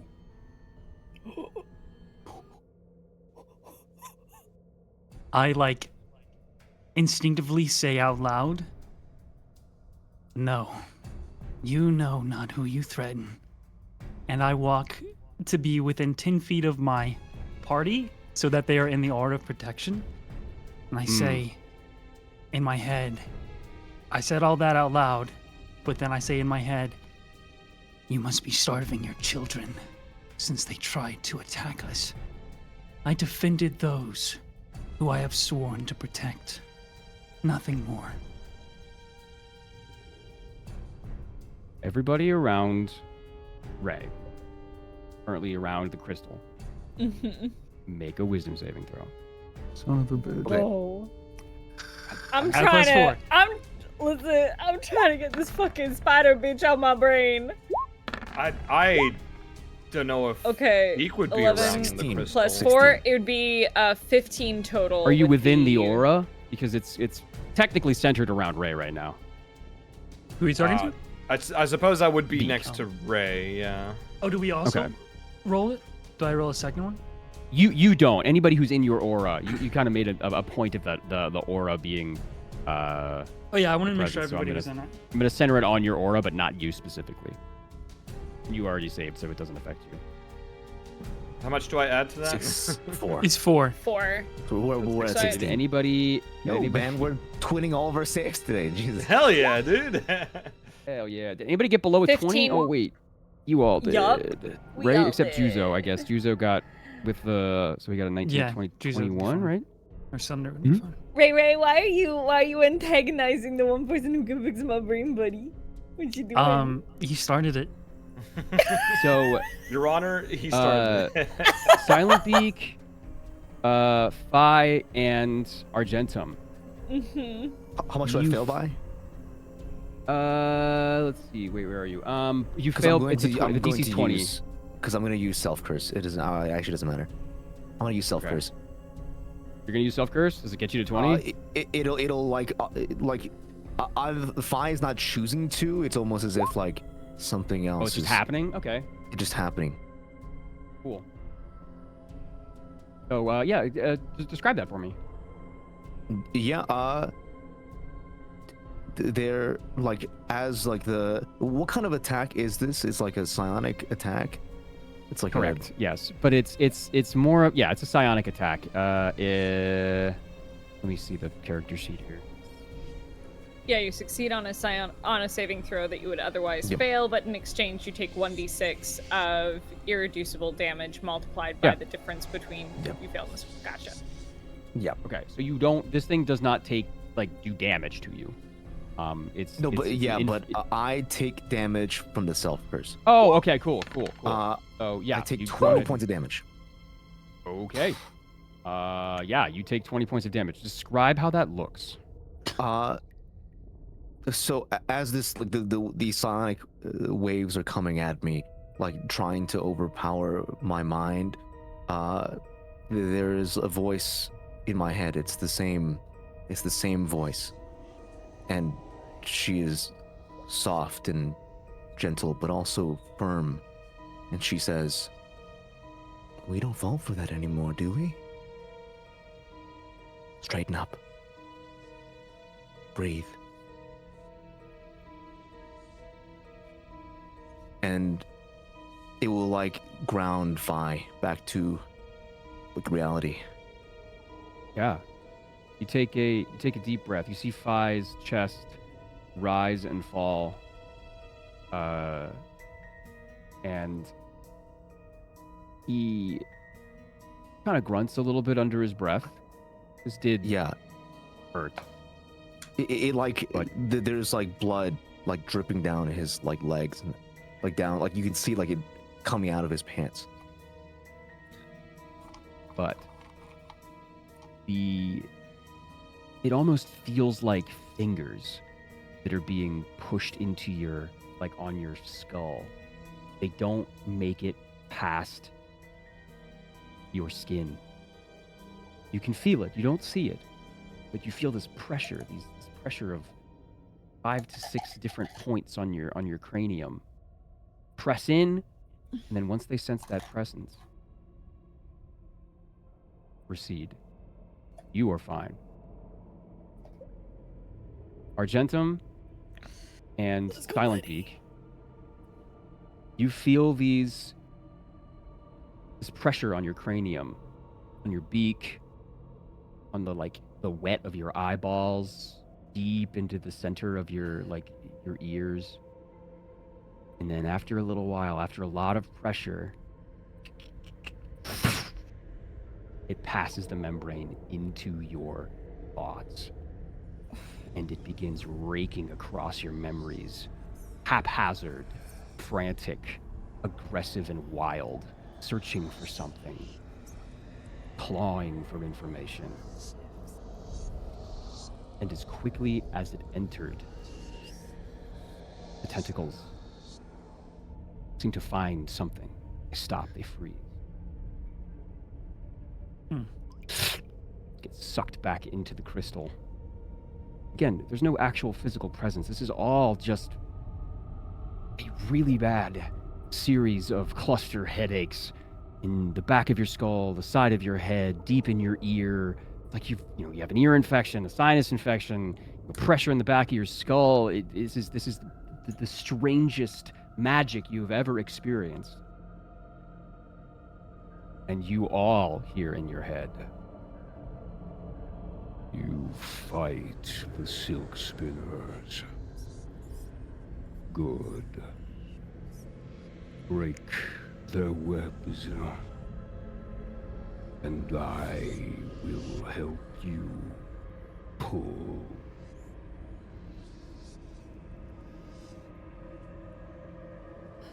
The spider burned me, and I will not feed on you. I will feed you until you are strong enough to finish what I started. Oh, fuck.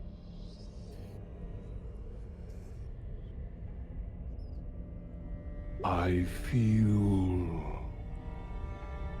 others in you. Patorico.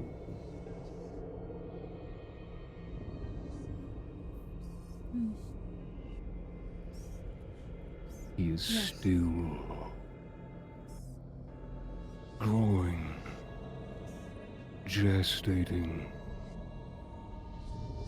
incubating.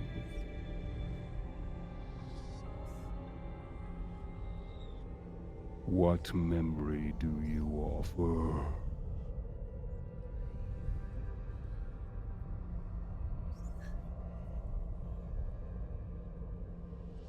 The first time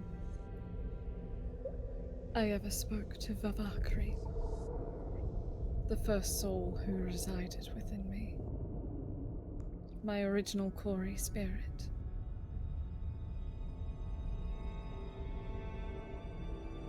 The first time they spoke to me. It was the first time I truly felt like myself.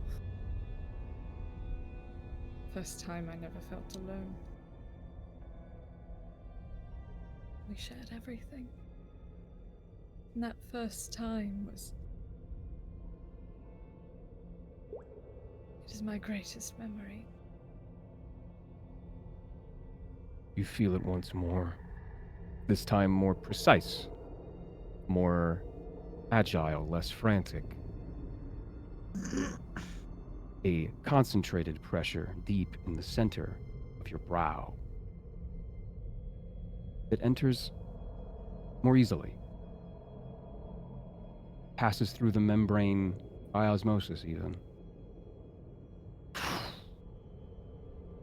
Cheap thinking.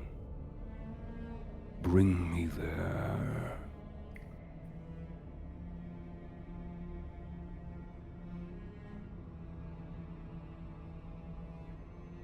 And as you speak, as you orate this memory, your eye twitches.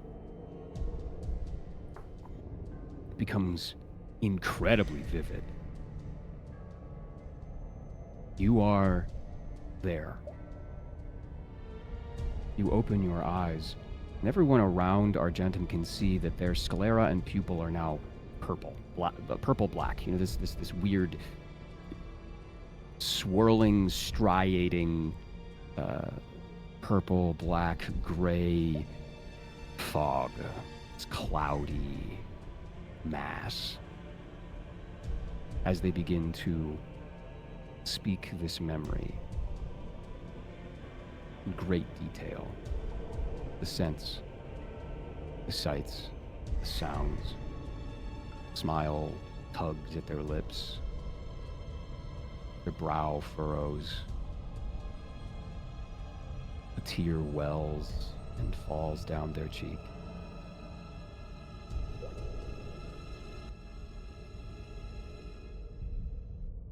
I feast.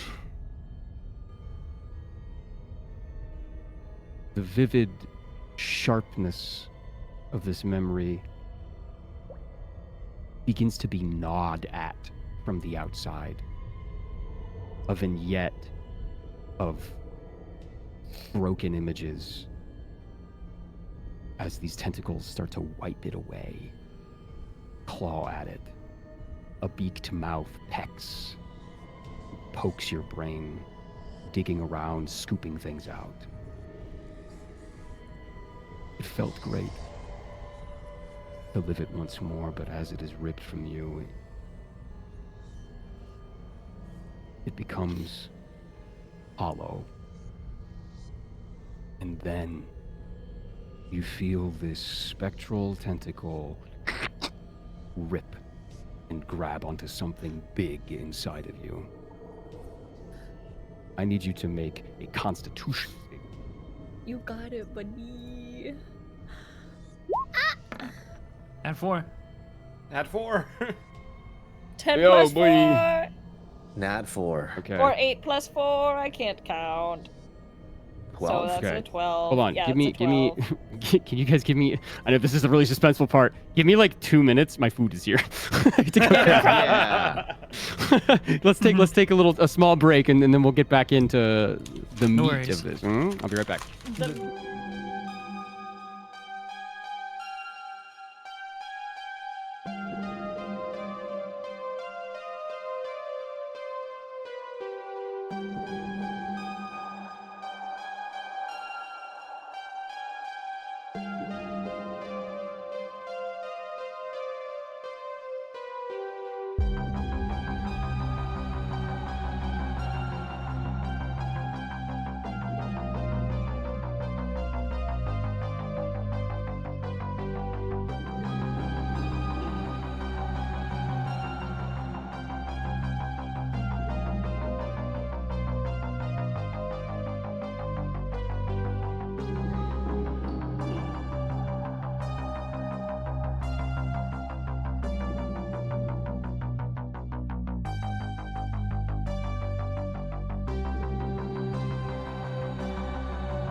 And we're back.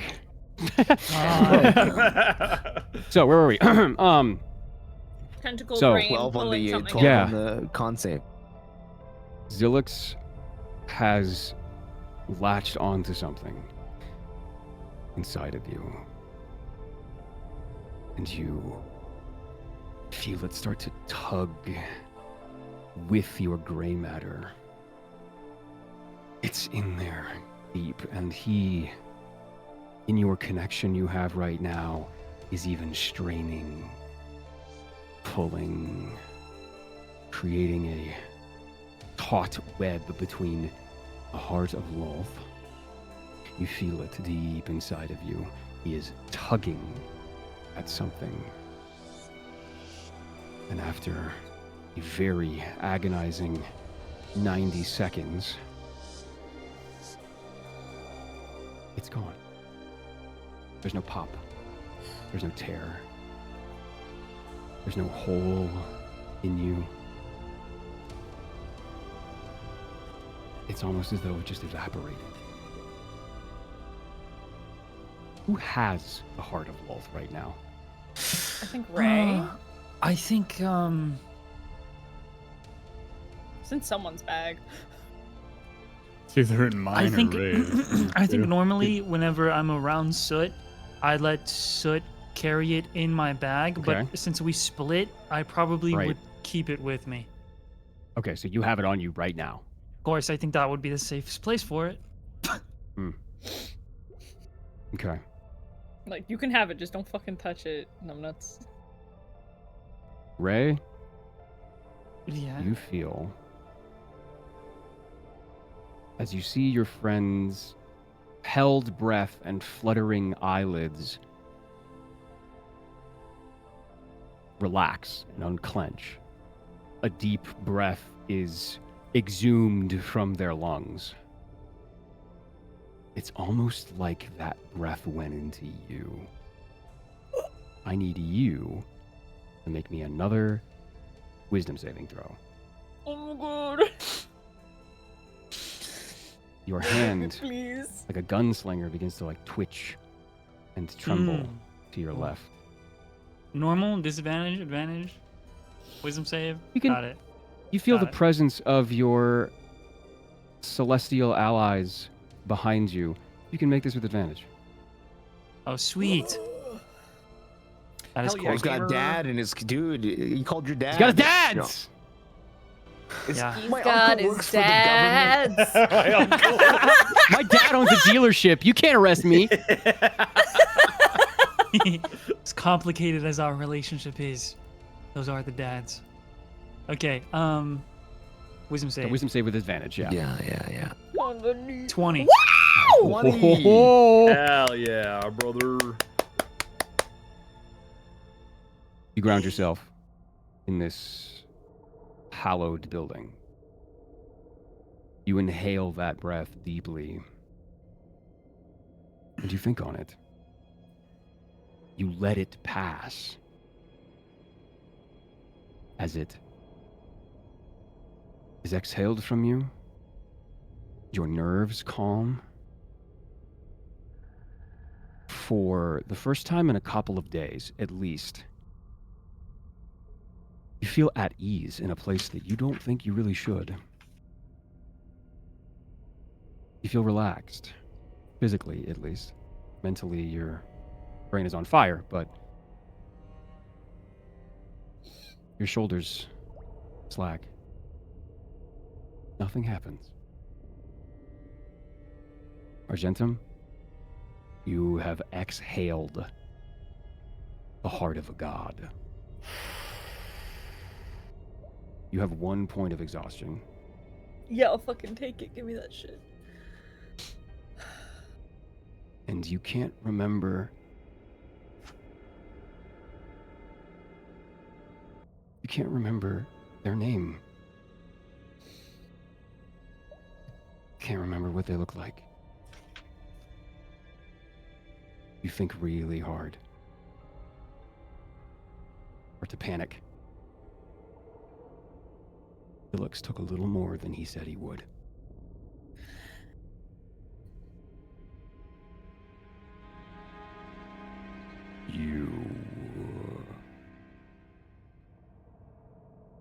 Fabor. Hmm.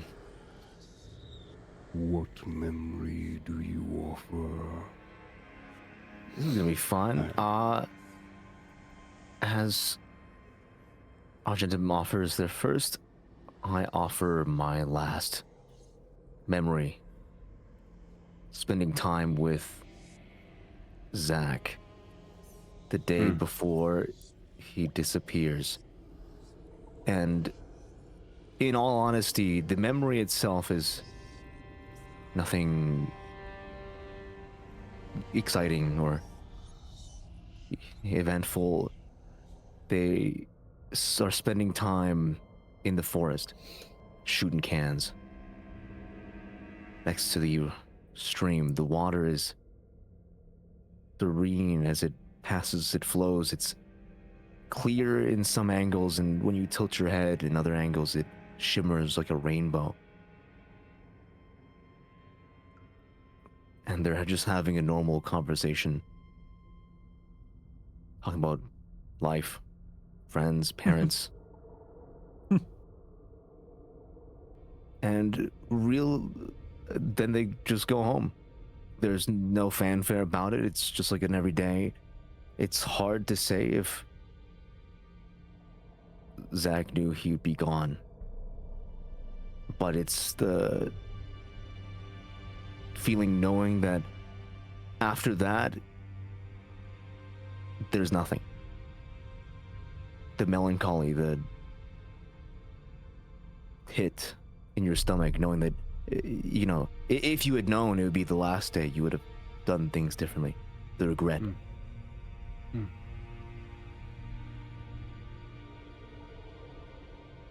As you describe this memory, it lights your brain up. It is like you are there. Your eyes, just like Argentum's, go purple, gray, and black in these wispy, cloud-like striations. Your eye twitches, but your mouth still says the words, describing this scene aloud. Your friends hear the words, Zach, water, like it's almost like muttering in a trance. Zilix, his psionic probes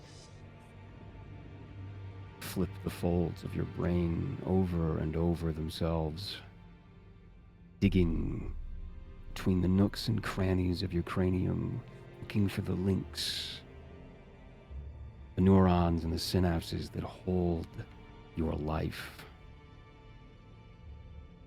Give me a second, I gotta roll something. Yippee! Bro W. has to roll.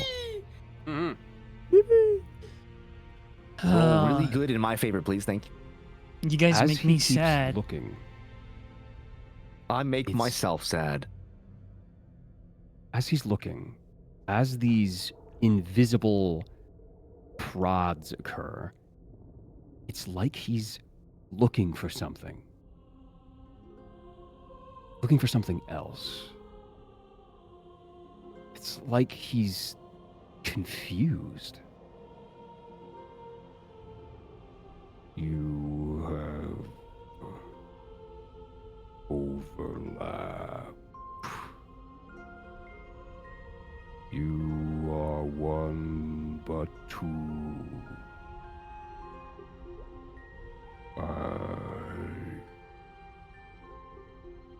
You see a crack in the crystal.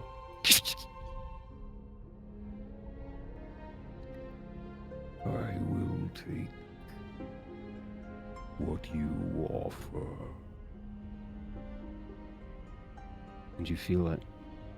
Almost like he's trying to extrude toothpaste to the end of the tube. Raking your thoughts out. And it feels a little tense. There's a strain. And no pop. No tear, no tug, no rip. It just goes away. For a moment, I'm wondering if he's gonna be okay.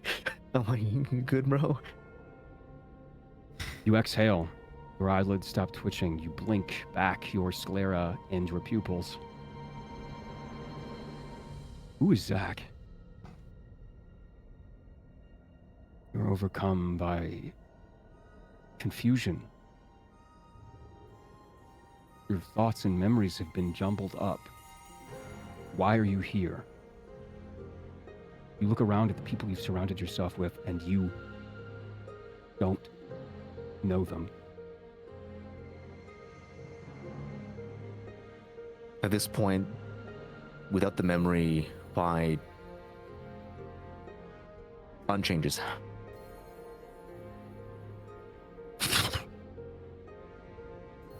It becomes his gray self, his feature neutral. Everything adapts. Clothing fits once more, but some of you may be startled by this. I don't know. Yeah, I totally noticed the difference. Shrink a little bit. I'll take a few steps back. Who are you? What? Thunder. Who are you people? Where the fuck am I? Hey, hey, hey, hey.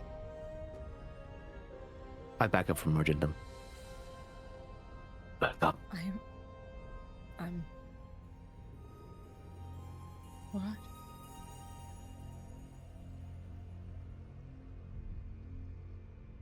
Is anyone We are trying to move towards me? No, Argentum is standing, hands up, in like a placating gesture. Just, We are friends. It's alright. Five breathes heavily and he Leave them? backs up a little bit more so that he can see everybody in the room. And at this point, maybe not believe, but he's not making any moves, just watching to see.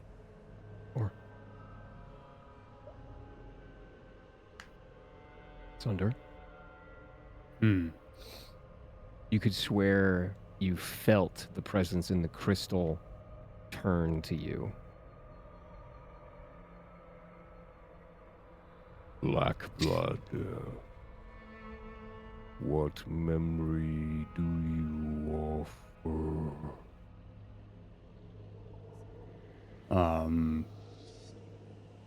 Sunder's gonna walk up to the crystal, and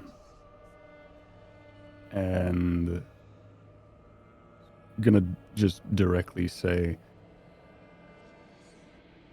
I offer a memory that feels more like a century in length. Delicious.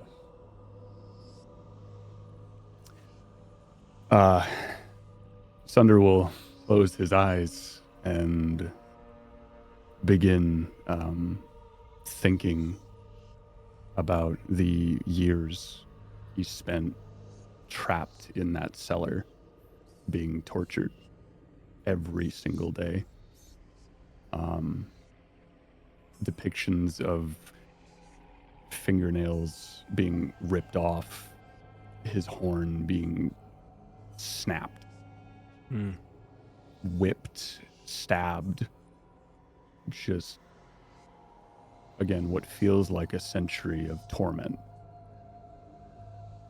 Sunder doesn't necessarily have too many good memories. The ones that he does have, he would like to keep. This specific memory, he is more so giving it because he feels as if, since he has these people still potentially looking for him, he does not want to feel afraid of them in any capacity. Yeah. As That's what he you gives. as you describe this scene, parts of it leak through your mouth out the group. You guys hear cellar, torture, years, decades, and it, much to your chagrin, becomes incredibly real. You are there again. You feel every day. A second here is 10 years in your mind. You almost feel imprisoned. It's disgusting. It hurts. You taste iron in the back of your throat. You smell the dirt and roots in the cellar. The rotten vegetables. The rotten people. As Zilix's psionic tendrils dig deeper, almost as though he is massaging this memory loose. Seems stuck, crystallized in its own way in your brain. And he slips under a fold and a crease, a wrinkle in your memory, and pulls. And it feels so very good. The pull, the strain, the tug, like getting a massage. And suddenly, it's gone. You blink your eyes open. They return to their normal tiefling, ember-like glow. You wipe a tear from your eye, and a smile tugs at your lips. You are unburdened from your past. You remember the monastery. You remember only good things. Kelly and Lester, Cave and Ivbranca, Ryla, Berlin, the friends around you. Why is my horn gone?